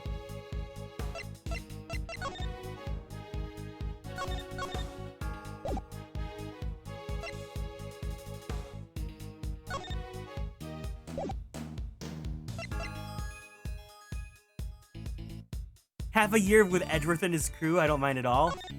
Good. And if I remember right, I think the last case in this game is like one of the longest cases in the series. Always happy for more Kieran. I love how you don't care about the Ace Attorney part, you care about the Kieran part.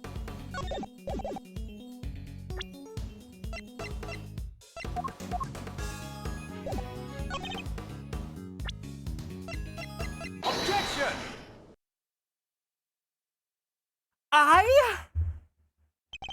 I'm gaming right now! So you contend that it was you who shot the balloon and Miss Lloyd who shot Mr. Rook? Are you sure about that? Sure, I'm sure. While what you proposed would indeed match up with the total number of shots heard, the gun from the trash can itself has also been fired twice! Now, why would the supposed number of shots heard from this gun differ from the number of spent rounds? It's simple, because it was planted. Planted by the real perpetrator of the crime! Somebody faked the evidence? Yes, and if you think about it, their reason for doing so is obvious. To ensure that whoever found the gun would conclude that the shooter had been found in the spectator area. And in order to do that, they had to make it seem as if both shots had come from this one weapon. Oh, I get it. So that's why it's got 2 spent rounds, huh? Oh, precisely. As we've already proven, the bullet that burst the balloon came from a different weapon. Which makes it entirely possible that the bullet which killed Mr. Rook didn't come from this gun either. Nice work, Edgeworth. That's some high-grade sleuthing. But why don't you get to the point? You've come this far. Spit it out. Oh, I intend to, don't worry. The person who really shot Mr. Rook was...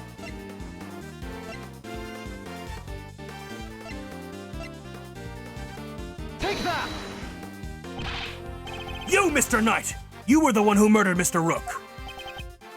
Ooh, finally got the courage to say it, huh? Surely not. Surely you wouldn't have... Was it only the killer who tried to take advantage of this fake murder plot? You killed Mr. Rook, hoping that he would look like an accidental victim of the bungled assassination! With the president locked away in the safe room and the door of the airplane tightly closed, it was just you and Mr. Rook, alone, together, 7 minutes in heaven. And that was when the 3rd bullet was fired, right into your colleague's body. Objection! Wait, you're really gonna claim there's a 3rd one now? You just said only 2 gunshots were heard! Wanna tell me how that works? Objection! Airplane cabins are practically soundproof, Mr. Knight. If you close the door, nothing can be heard from the outside. Not even gunfire. But wasn't the president right next door? Very true, which means he may have heard the shot himself. Well, Mr. President, I didn't hear anything. But you can observe this room through your security feed, can you not? The camera in this room isn't normally on. I have to manually switch it on when I enter the safe room. And that's what you did this time too, right? Well, that is... What's gotten into them? Mr. President, this is vitally important! Please, President Wong! Fine! I was busy hiding under the bed, covering my ears. What? Even though you knew the whole thing wasn't real? Yes, because I hate the sound of guns. Just the slightest hint of that awful noise, and it's too much.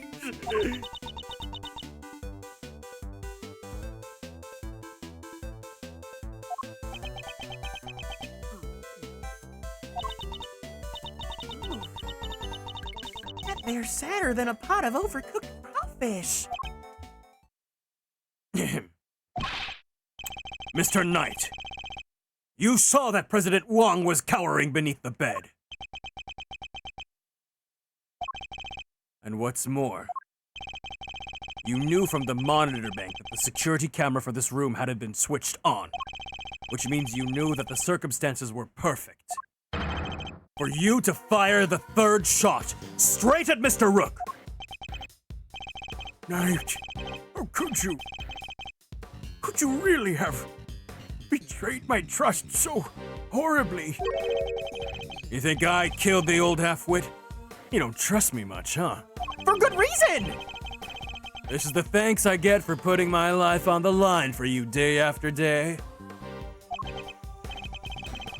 I want to believe you, but I don't get it. I just don't get it. I don't get it. I just don't get it. What is there to doubt here? What? You don't believe that the girl over there could have done it? No, because this gun isn't the murder weapon. We know this from the number of bullets fired. Yeah? Well, how do you know there wasn't a spent bullet from the start? What? Someone could have fired a bullet from that gun yesterday or the day before. Then today, another bullet. The bullet that hit Rook. That's pure speculation, pal, and you know it!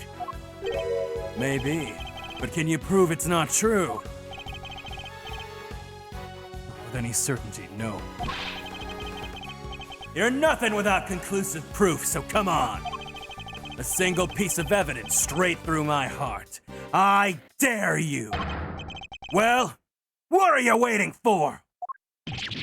There must be something, mustn't there, Mr. Edgeworth?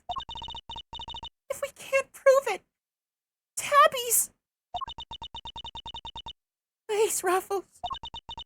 I messed up. I know I did. I should have never done what I did. Not even for a scoop. But murder? No, that ain't me. Ain't a murderous bone in my body. Conclusive proof. If only I could prove that Knight's gun is the murder weapon. Wait, perhaps I can.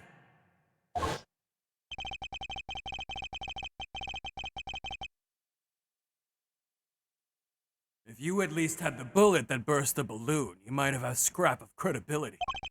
Imagine! You could have run forensics to see if it matched my gun. If we had the bullet that killed Mr. Rook, forensics could tell us which gun it was fired from. No proof, no case. End of conversation. Objection! Hold it right there! What now? You're not about to claim you do have proof! Of course I do. This ought to be good. Alright, bring it on. Show me this proof of yours! The bullet that killed Mr. Rook is the key to ending our little game. Very well. My conclusive evidence is...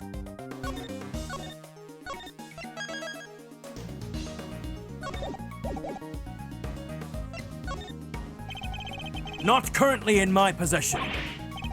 Alright then, thanks for playing, folks, but that game's over. However, it is here in this room. What? By the way, I would have called the lawyer 6 hours ago if I was pisshead. No, because 6 hours ago, they were confident that they were going to have extraterritorial rights and that they weren't going to be taken to court. As we know, the bullet that killed Mr. Rook passed through his body. But where did it end its journey? Perhaps we should cast our minds back to an earlier conversation. After passing through his body, the bullet that took Mr. Rook's life then found itself lodged in the vest. He's right. The president hadn't been wearing that vest, things could have been a lot worse. But now, of course, we know that so-called assassination attempt was a complete fabrication. The vest was prepared in advance and made to look as if it had been bit by a bullet. Which begs the question, where's the real bullet? I like it. A gag. That's some good stuff, Edgeworth. You ever taken part in a girly pop lock? Come on, then. Don't keep us in suspense.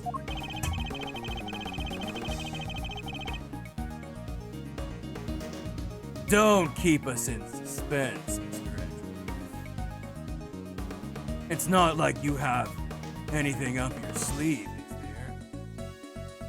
Objection! Imagine? No, that doesn't count. That's not going to count for the record.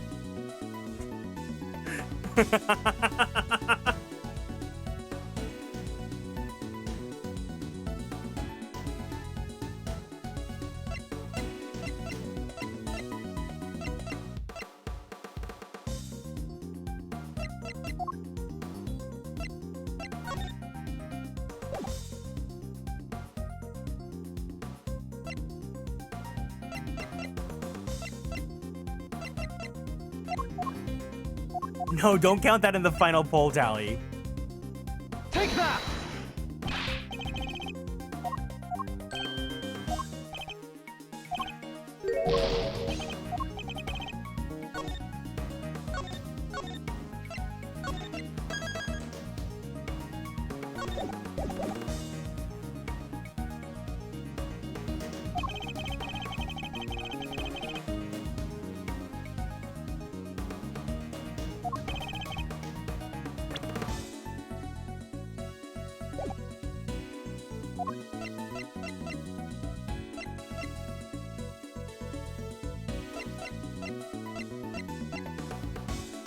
Take that!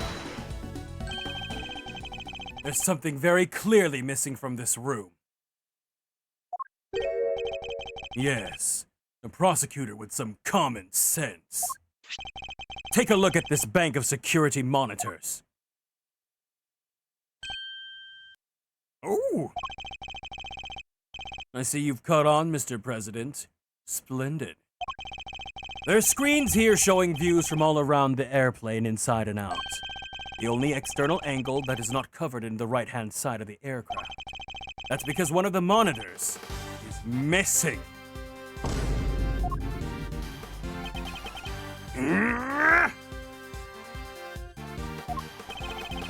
There was a monitor in that space previously, wasn't there, Mr. President? There was. I have no idea why my plushie is doing there now, though. It appears to be someone's vain attempt to hide what is obviously lacking. But where did it go? And why? The why is easy enough to answer, because it was struck by a bullet! For if we were to believe that the bullet in the vest was the real deal, and anything that hinted at the existence of another bullet had to be removed. So where did the missing monitor go? Where indeed? I believe that it must be hidden somewhere on this plane. After all, Wait, why'd I do that? there wouldn't have been time to dispose of it inside the aircraft. Detective Gumshoe! Conduct a search if you would. Right away, sir! Mr. President, extraterritoriality, remember? I have no objection to the search. Please go ahead. If it help us discover the truth behind what happened to Rook, I will not stand in your way. What are you? I don't believe this! Rook this, Rook that! Don't you ever think about anyone else! The search has been authorized, Detective, if you don't mind.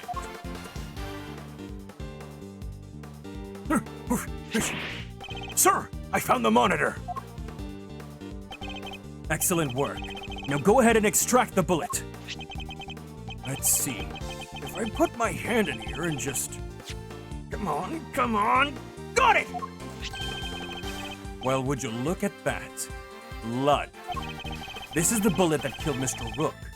There's no doubt about it.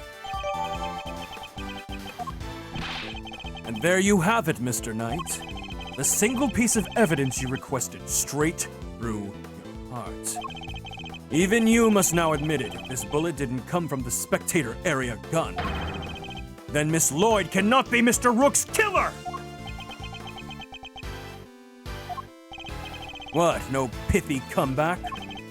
Detective, have forensics analyze the bullet for striations and compare them to the gun we found. Yes, sir. I'll get the evidence you need. You can count on it.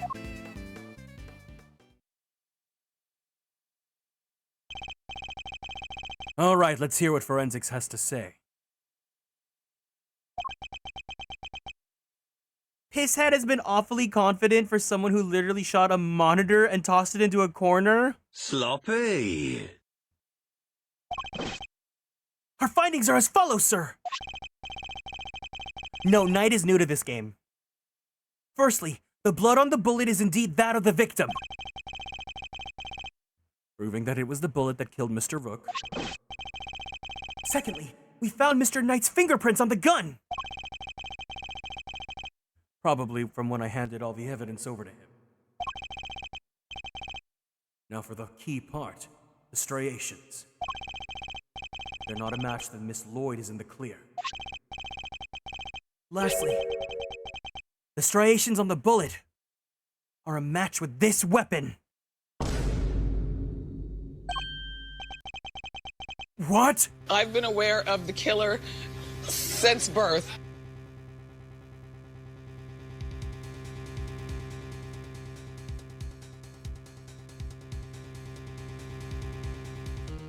This is gonna be a really good game, guys. This game is like, if Ace Attorney Investigations 1 was the Heart Gold Soul Silver girly pop lock, Ace Attorney Investigations 2 is gonna be the Sword and Shield girly pop lock. I am gagged. What? But how could that be? No way! Oh, come on! There's no doubt about it, sir. This is the gun that fired the bullet. Ow!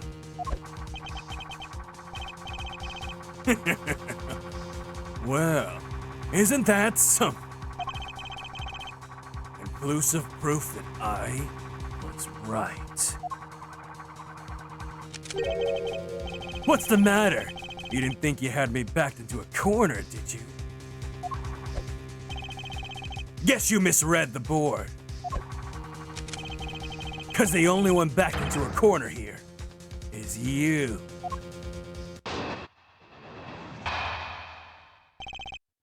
It's never over till it's over. There's no denying it. Forensics proved that the gun and the bullet are a match. The bullet that killed Rook was fired from the gun you found in the spectator area. So who pulled the trigger? Can't have been me. I was up on stage, which leaves your little friend. The hack killed Rook. She's the murderer. And you just proved it. Your move, Edgeworth. But just remember two things. One, where you found that gun. And two, which gun the fatal bullet came from. Whichever way you look at it, I can't have been the shooter. How did it come to this? Me and the president, we admitted to faking the assassination attempt. Now it's your turn to admit something. Who the killer really is. There's no way Tabby did it! Is there? Don't let him get to you, Kay. We just need to go over his statements again. There must be something further we can deduce from them. Okay, let's do this, Mr. Edgeworth! This is like the final case of the first game. The final case of the first game, you think it's gonna end and then it doesn't end. And then this is the first case of this game. I'm so scared, guys. This is the tutorial case!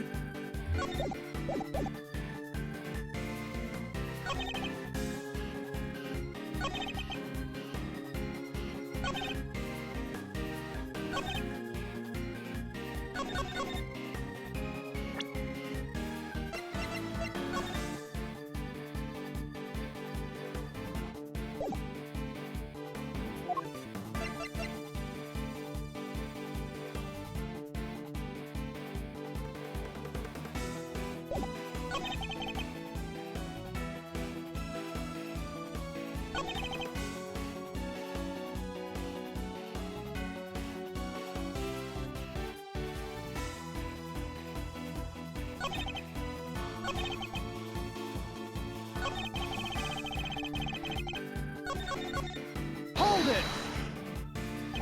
Mr. Knight. No, you hold it! You were the one who proved this. Or are you saying that forensics is wrong? The bullet had the victim's blood in it, which means it must have been the one that took his life. And it does seem to have been fired from the gun we found in the trash can. Don't you just love this? Your face, Edgeworth. What a picture! Of a man in dire straits, yes. Spotted you. Let's just agree that the facts are what they are and move on. That gun fired the fatal bullet.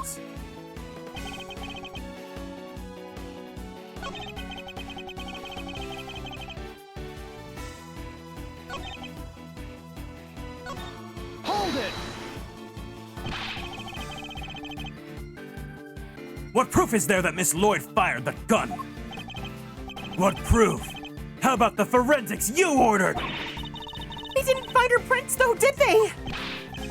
Yeah, the only prints they found were yours, pal! Objection! Can the killer come back and do something about Pisshead? From when I confiscated the evidence properly. Anyways, say it wasn't Miss Journalist. Who was it? Can't have been me. Your own investigation put the shooter in the spectator area, didn't it? Yes. You ready to admit it yet? All the evidence points in one direction.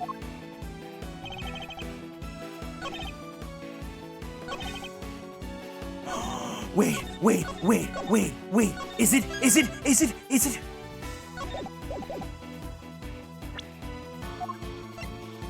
Objection!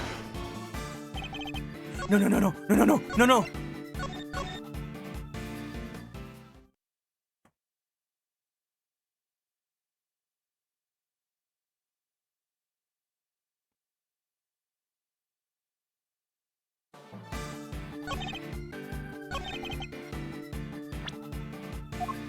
Objection!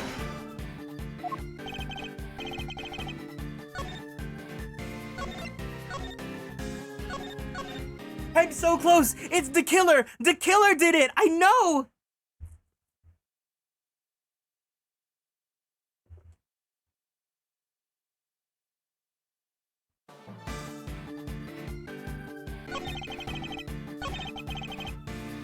Hold it! Yes, oh indeed. Still can't bring yourself to admit the truth, huh? I get it, I was in your shoes just a few minutes ago. Burned me up on the inside, you know. Made me really want to shoot someone. Sorry, it's no laughing matter, I know. But we both know who really did shoot someone, didn't we? Hold it! That's not what I proved at all. Oh yeah? So what did you prove, huh? Still trying to make this about how I fired the first shot? Sure, you proved that, and I admitted it. But so what? You're forgetting that you're here to do one thing and one thing only. You got that right, to uncover the truth! You think ruining your country's relationship with Jung Fa is gonna do that? No, your job is to solve an attempted assassination. Nothing else. I'll decide what my job is, thank you very much. You don't get to tell me what to do. Oh sure, let the trail go cold while you flip your wig over. Gets to say what to who. Or you could finally do the right thing and admit that your little friend is guilty. Never! You're the guilty one here, there's no doubt about it! The markings on the bullet are consistent with those left by the weapon from the trash can.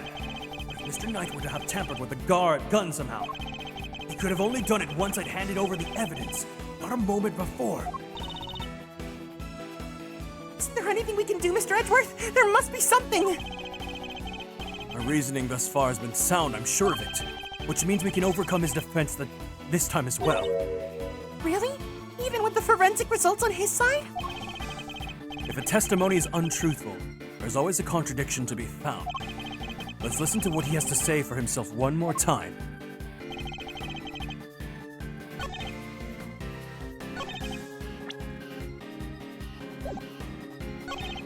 Hold it! Objection! Objection!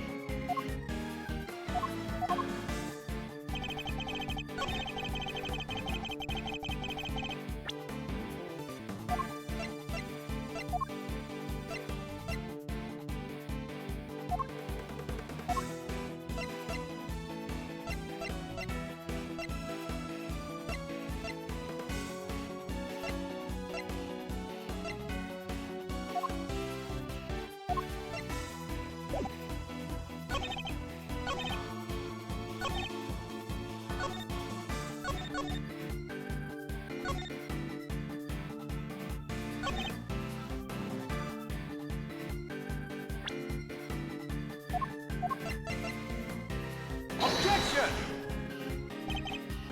No!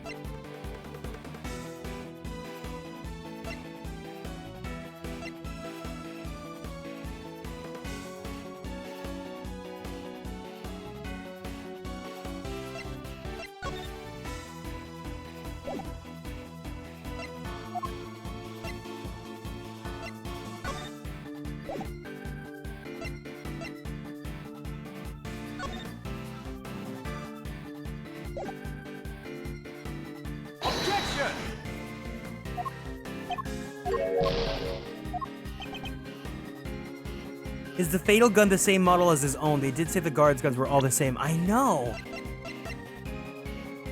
Objection!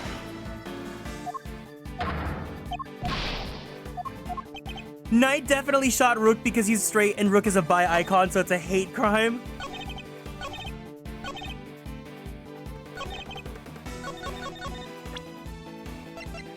Objection!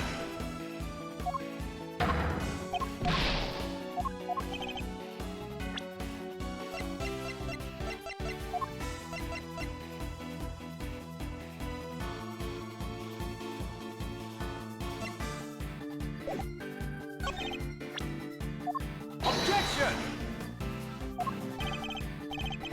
No, I'm so close, I'm so close. Oh my god, the tension's so high.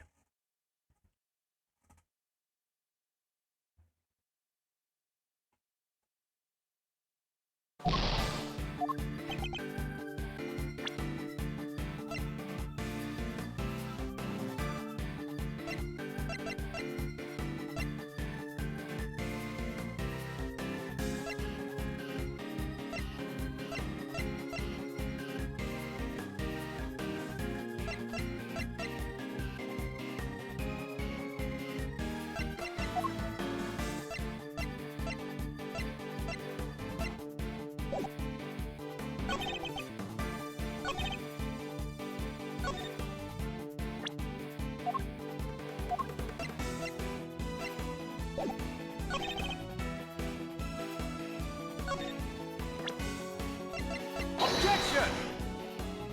I feel like the recording, right? It's the recording? Objection!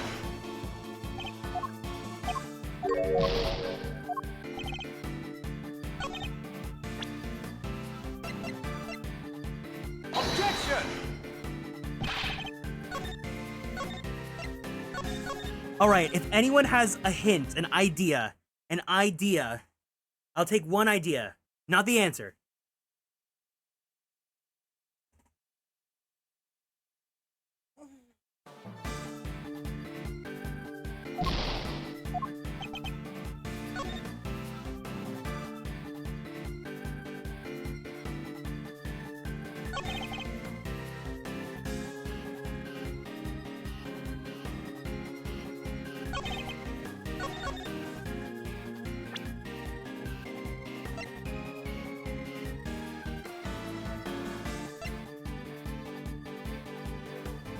Hi, BB Gamer. I'm like stumped right now. Hold on.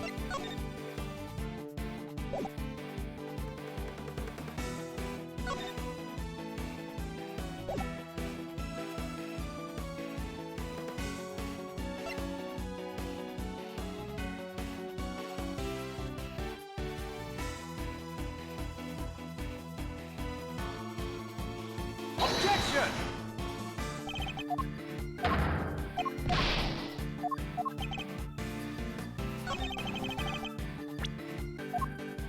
Objection! No, it wasn't because I still don't understand.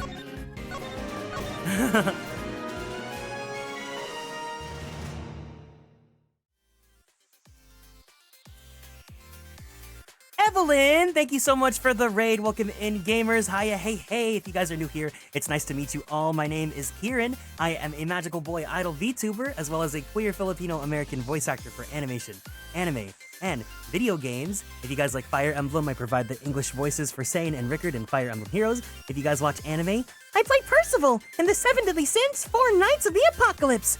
I also play Royale Fard in ReZero.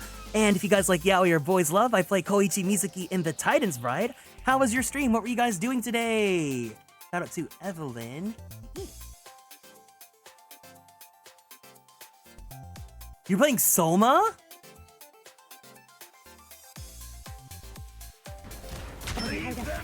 Yeah, Soma looks so great here.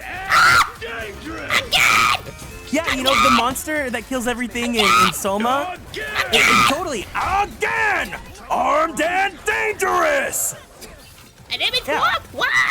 That's the Soma monster.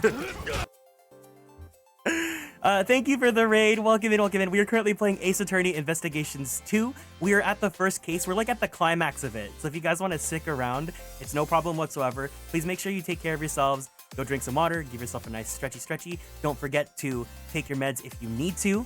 Otherwise, if you guys want to hang around, feel free to do that. But welcome in, Evelyn. Welcome in, Curtail. Welcome in, Urk Nomad, Ucker Nomad, Bahamut Fan, and Tile Drive Makuchi. Makuchi? And Will Purdue and everyone else from Evelyn's community. Thank you guys so much. I'm so sorry. I'm bad at names, but either way, thank you for the raid. I really appreciate it. We're going crazy right now. Let's go ahead and go back in.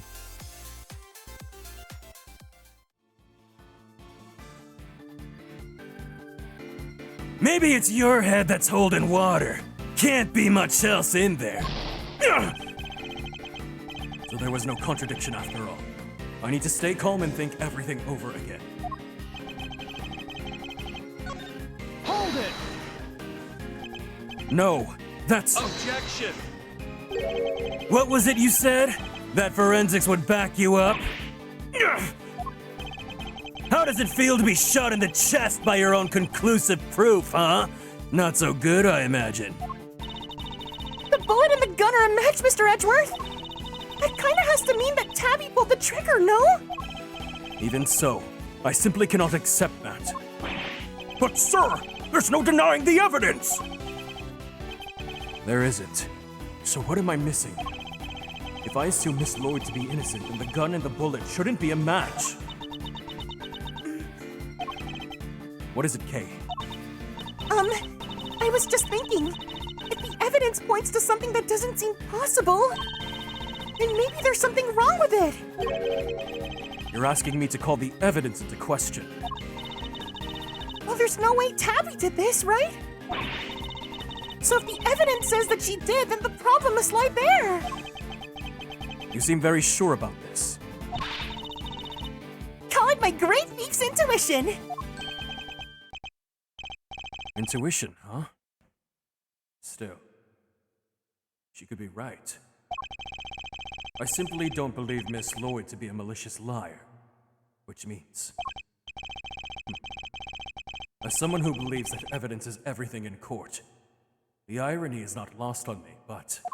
If I were to call a piece of evidence into question, it would have to be... Ooh. Okay, someone brought up the point that all the guns in Jungfa are the same, right?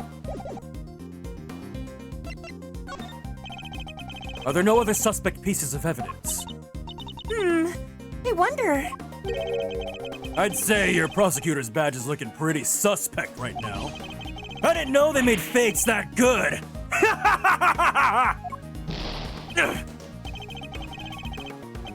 Curses. Seems I drew the wrong conclusion. What am I missing here? No. Kay's a diva? You spent one stream with her and now she's diva to you?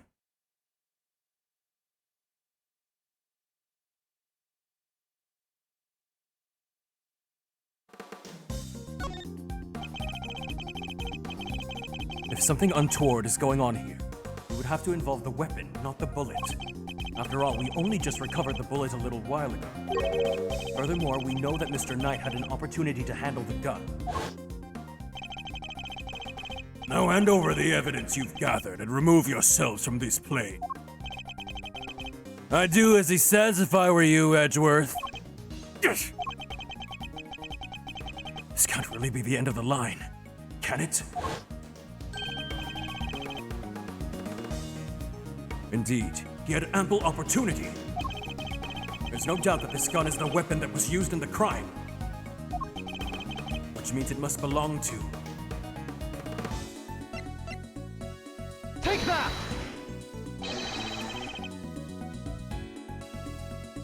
The gun belongs to Mr. Knight. He switched them around. That has to be it. Yeah, BB Gamer, like I said, this is a blind playthrough, so please don't backseat or offer any answers or anything like that. Not even any anticipatory comments like, oh, I can't wait for this moment. Oh, peak incoming or whatever. Just because I really wanted the experience to be like firsthand. If I like want help, I'll be crying and begging and screaming for help. But yeah, I would really appreciate it if this playthrough, and I have to just say this every time because I know that this game is like extremely, extremely good. And now that I'm experiencing it firsthand, I know it's really good. So I have to really stress, please, please, please, no one here, don't spoil this game. I'm begging. It's too good. I don't want it to be ruined.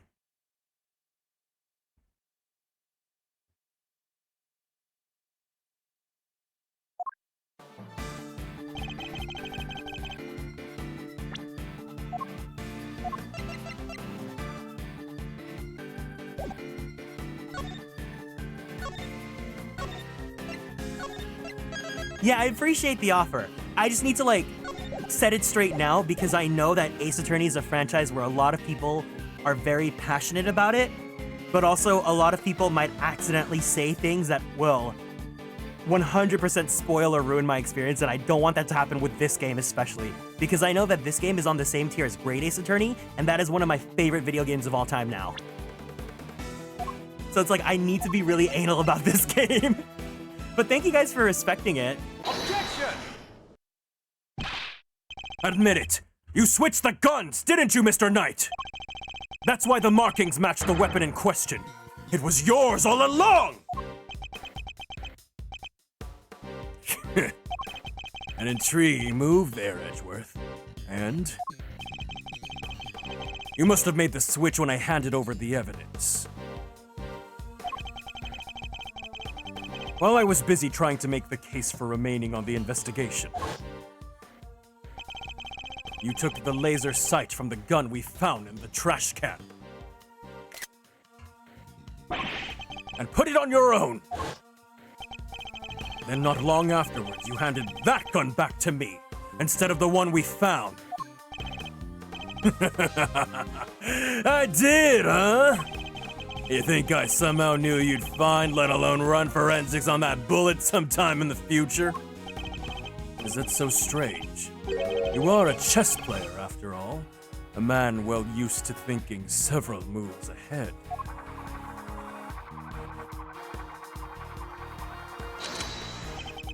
I'm flattered, but as much as it pains me to admit it, you're overestimating my abilities. Besides, you even have any proof I made the switch?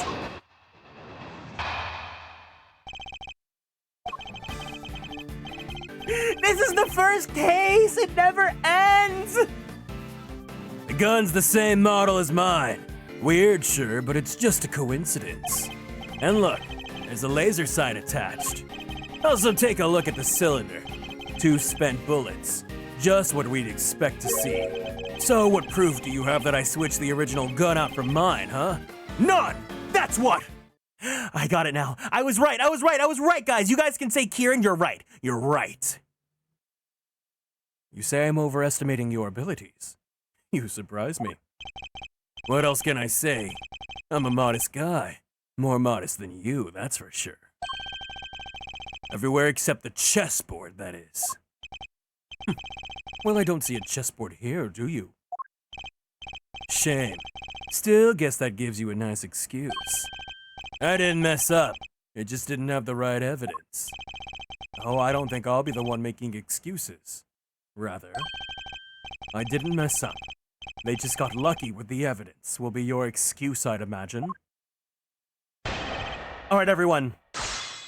On the count of 3, we're all gonna say objection together, because I know this is the answer. I know this is the answer, and if this is the wrong answer, I'm not gonna make any promises, but we're gonna say it on 3 together, okay? Okay?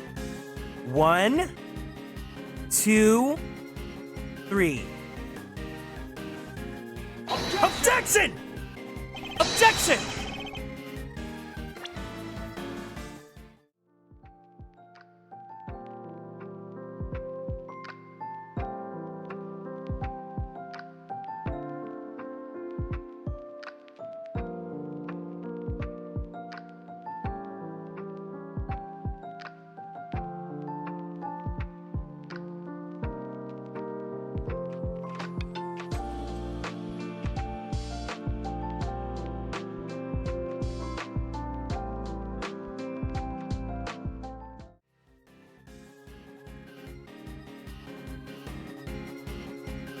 What do you mean that's not right?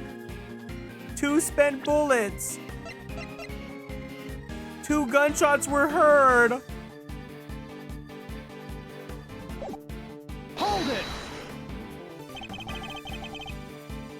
I've been meaning to ask, actually.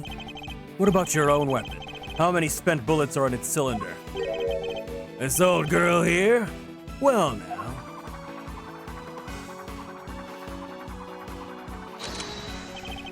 I let loose a few rounds earlier, as you saw.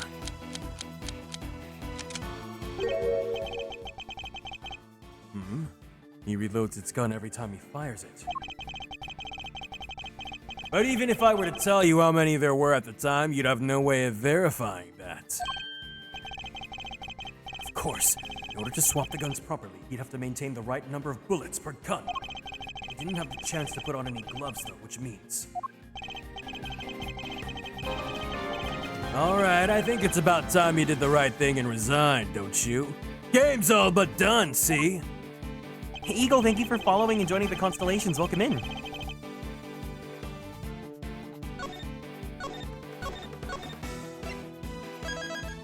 Please, be right. Be the right answer. Objection! Objection!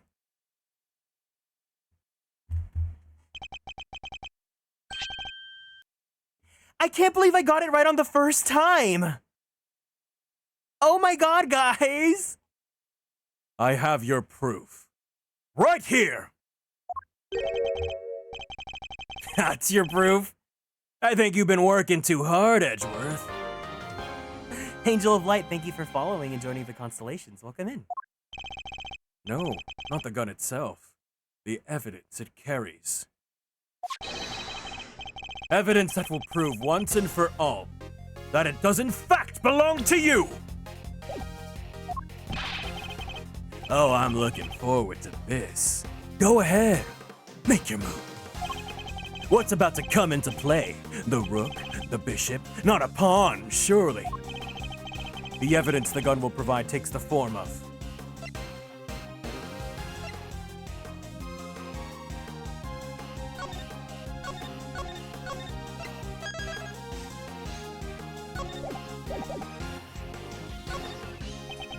fingerprints, namely your fingerprints, Mr. Knight. Objection! My prints? Of course my prints are on the gun. You handed it right to me when you gave up the evidence. How could they not be on there? Objection! What if I told you there are prints on a part of the gun that you shouldn't have touched at any point? What? Where? You can't prove that. Oh, but I can. There's a place where your fingerprints could never be left if things happened as you say. Allow me to present the final piece of evidence that will bring our game to its rightful conclusion.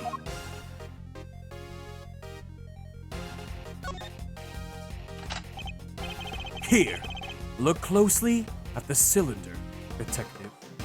I'm doing good, Angel. I hope you're doing well as well. 2 bullets fired, but where are the prints we're looking for, sir?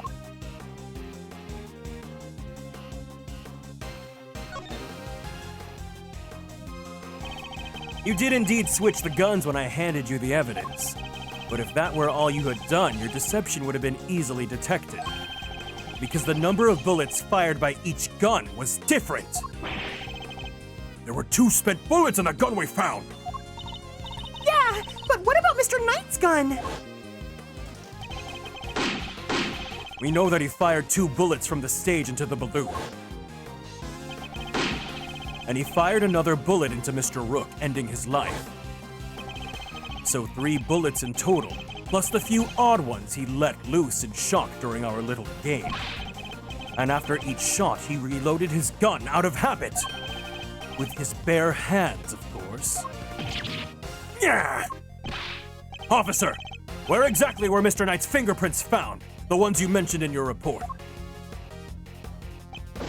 Sir, they were found on the exterior of the weapon, but also on the bullets themselves!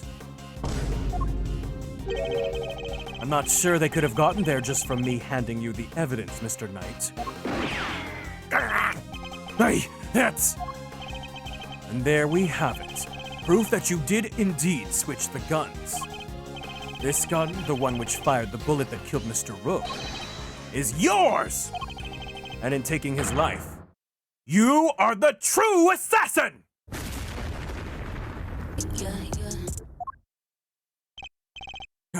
I didn't.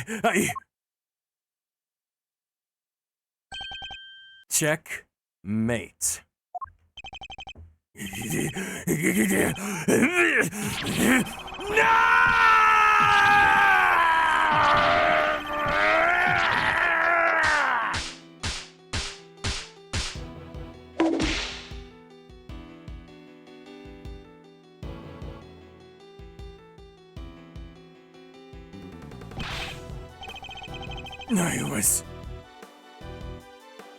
I was going to be the new chief of security. That blasted Rook. If it hadn't been for him, I would have been in charge by now. I would have been in control of the whole team. My plan was perfect. The fake assassination was supposed to be flawless.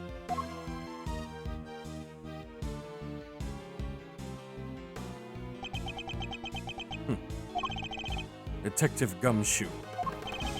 Right away, sir.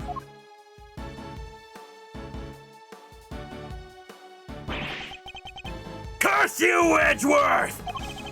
Our game isn't over yet. I'm afraid this is as far as we go for today.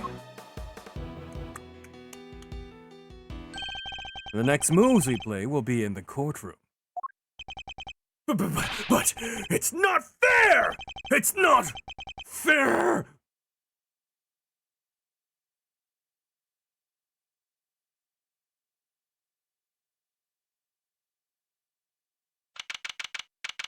March 25th, 5:12 p.m. Gourd Lake, Lakeside Stage. Mr. Edgeworth, I owe you a debt of gratitude. You exposed a murderer within the ranks of my own personal guard. I will not soon forget that. She's suddenly very presidential again, now that we're back outside of the plane. I saw it, you know, when I first proposed the fake assassination to him. You want me to handle it, not Rook? Rook refused.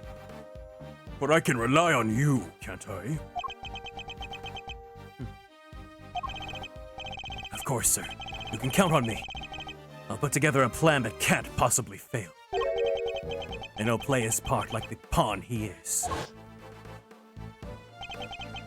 The hatred in his eyes was plain to see. He despised poor Rook.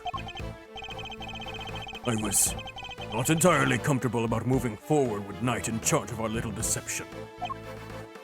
And looking back, I think he sensed my discomfort. I can't help thinking I played a part in his decision to end Rook's life. Mr. President, none of this would have happened if you hadn't plotted to fake an attempt on your own life. That was your crime, and it is a crime you will have to live with. You're right. I can only apologize for the part that I played. I will no doubt be made to pay for my actions in one way or another. But I thank you nonetheless. You solved the riddle of Rook's demise, and for that I shall be eternally grateful. I will be here in your country for a little while longer yet. But when I return home, perhaps you will visit us in Zhangfa. You will always be welcome. I still feel like he's the final boss.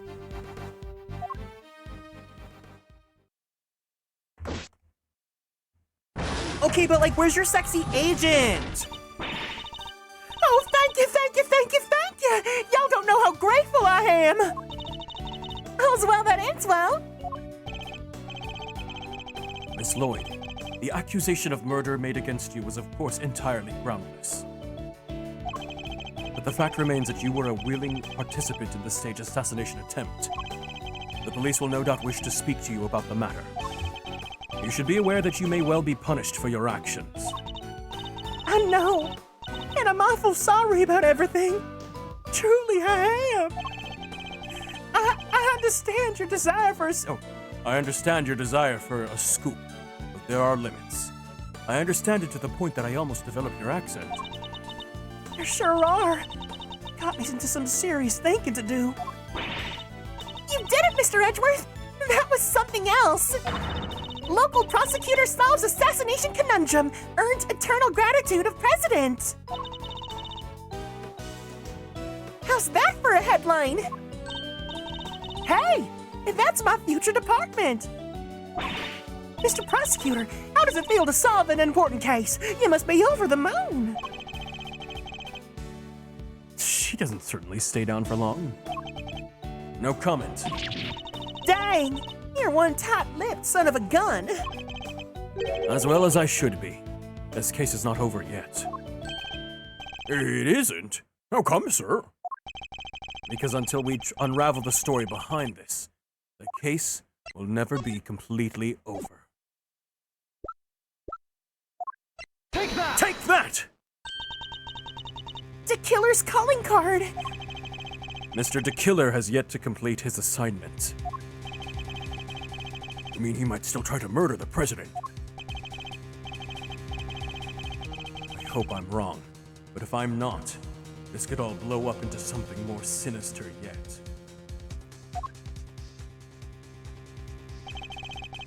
As one would expect with the attempted assassination of a president, the case was all over the news. And my preparations for Mr. Knight's trial were constantly interrupted by requests from the press. There wasn't a person in the land who didn't know about the case. Everyone was talking about it. But in the midst of the frenzy that followed, nobody noticed that this was the only first move in a game far bigger than any of us could have imagined.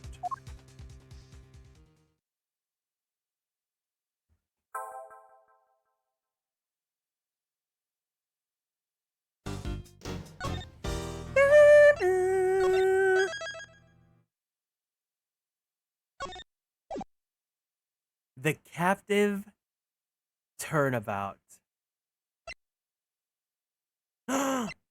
Is that the silhouette of a diva? That's definitely the silhouette of a diva. Well, all right. New items unlocked in the gallery. So, we have completed the first case of Ace Attorney Investigations 2. What do you guys think?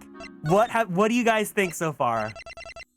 Because that was crazy! Shelly the Killer. Oh, the Killer! Any favorite characters so far?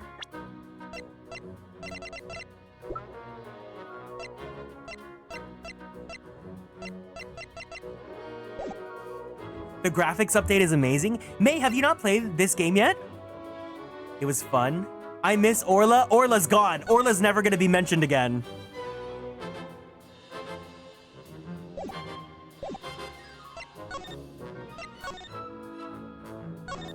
Dang, I didn't realize this many CGs came out of this game.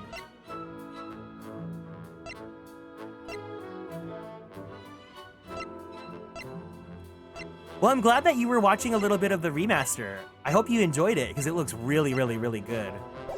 The localization just also is so good. Like, the dialogue, obviously, I mean, they always do a good job, but the dialogue just is so snappy and amazing, and I love it. And I'm excited to see where Phoenix is gonna be in this game. I don't know where it's at. I know that Phoenix is here rowing the boat in the first game. I don't even know if he's in the second game, but if he is, I will find him. Shelly's CGs make him look super cool. Yeah, let's look again. Let's look again.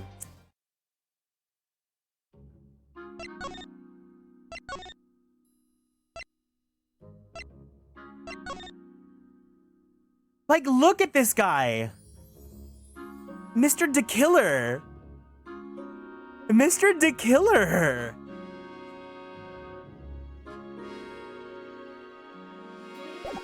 I'm excited. So for those of you that don't know, Shelly the Killer originally appears in Ace Attorney Justice for All, the Phoenix Wright game. And he is part of like one of my favorite cases in the entire franchise. And he is very much like cryptic and badass and scary. And oh my god, I'm so happy to see him back in this game. And it looks like he's gonna be a bigger villain in this game. So I'm super excited. I don't know if his saga ends here or not, but I really want to see where this goes. The setup, again, this was the tutorial case. This was, wait, hold on. We have 4 pages of CGs. This game is gonna feed us. This is so amazing. This is gonna be so amazing. I'm really excited. The game has been really great so far. It's been really good. Like, I really am just so jazzed to see what this game is all about. I definitely see the hype about this game. And I'm really grateful that you guys are joining me with it. I really hope that you guys want to stick around for the rest of the playthrough of the series. And of course, for those of you that have played this game and know just how great it is, thank you for being respectful about my rules about this. I hate to be like the killjoy when it comes to like, you know, backseating and whatnot, but like, this is like a really important game for a lot of people, and I really want my experience that's blind for this one to like, you know, be as original as it can be, and I don't want it to get sullied and ruined. Especially after I've gone through pretty much the entire franchise, not getting spoiled, except for Great Ace Attorney. So yeah, I hope that you guys want to continue enjoying with this with me. Of course, there's going to be a lot more that we can experience as well. We'll be checking it out at the end. So once we finish this playthrough, we'll be doing another stream where we look at the gallery, where we read the developer blogs because they love doing those. And then, yeah, we're going to be with this game for quite a while. There's still 4 more cases left. So thank you guys for joining me. And honestly, because this second part went way longer than I thought it would, I can actually just upload 2 separate VODs on YouTube so I don't have to download everything and put it all together. The art book for this game must be stunning. We will look at it. We will look at it later, but we'll go ahead and look at one page. We'll look at Edgeworth's page. So unfortunately, they don't have any developer diaries for this game. I don't think they've only done it for Great Ace Attorney. But Great Ace Attorney, when you look at the character development sheets and whatnot, they add comments that explain like why they designed the characters the way they did. Oh my god, this is so cute. This is so cute. Again, the illustrator for this game is Tatsuro Iwamoto.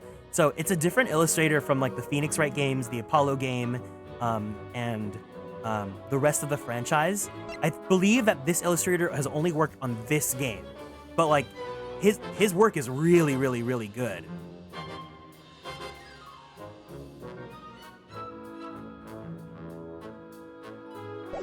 So we will look at this again later. But yes, I hope that you guys enjoyed playing with me. I hope that you guys had a great time. If you guys are new here and want to keep up on all the socials, please feel free to join us on Twitter, YouTube, TikTok. Oh no! No! Not my bitrate! Not my bitrate! There we go. Good thing we finished the game.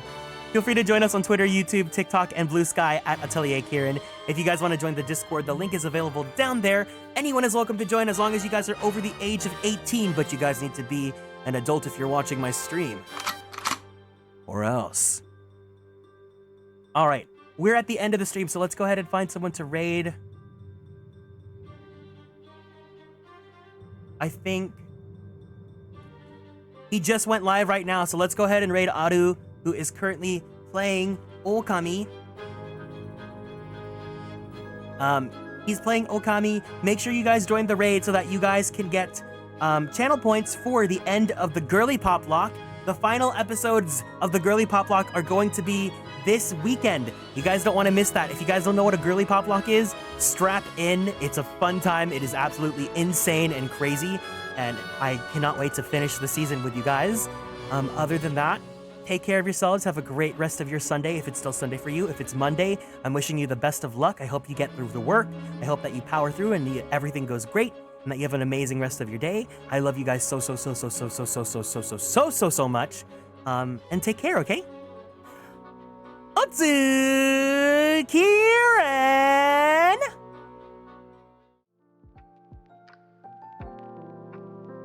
Bye bye. Bye bye bye bye bye bye bye bye.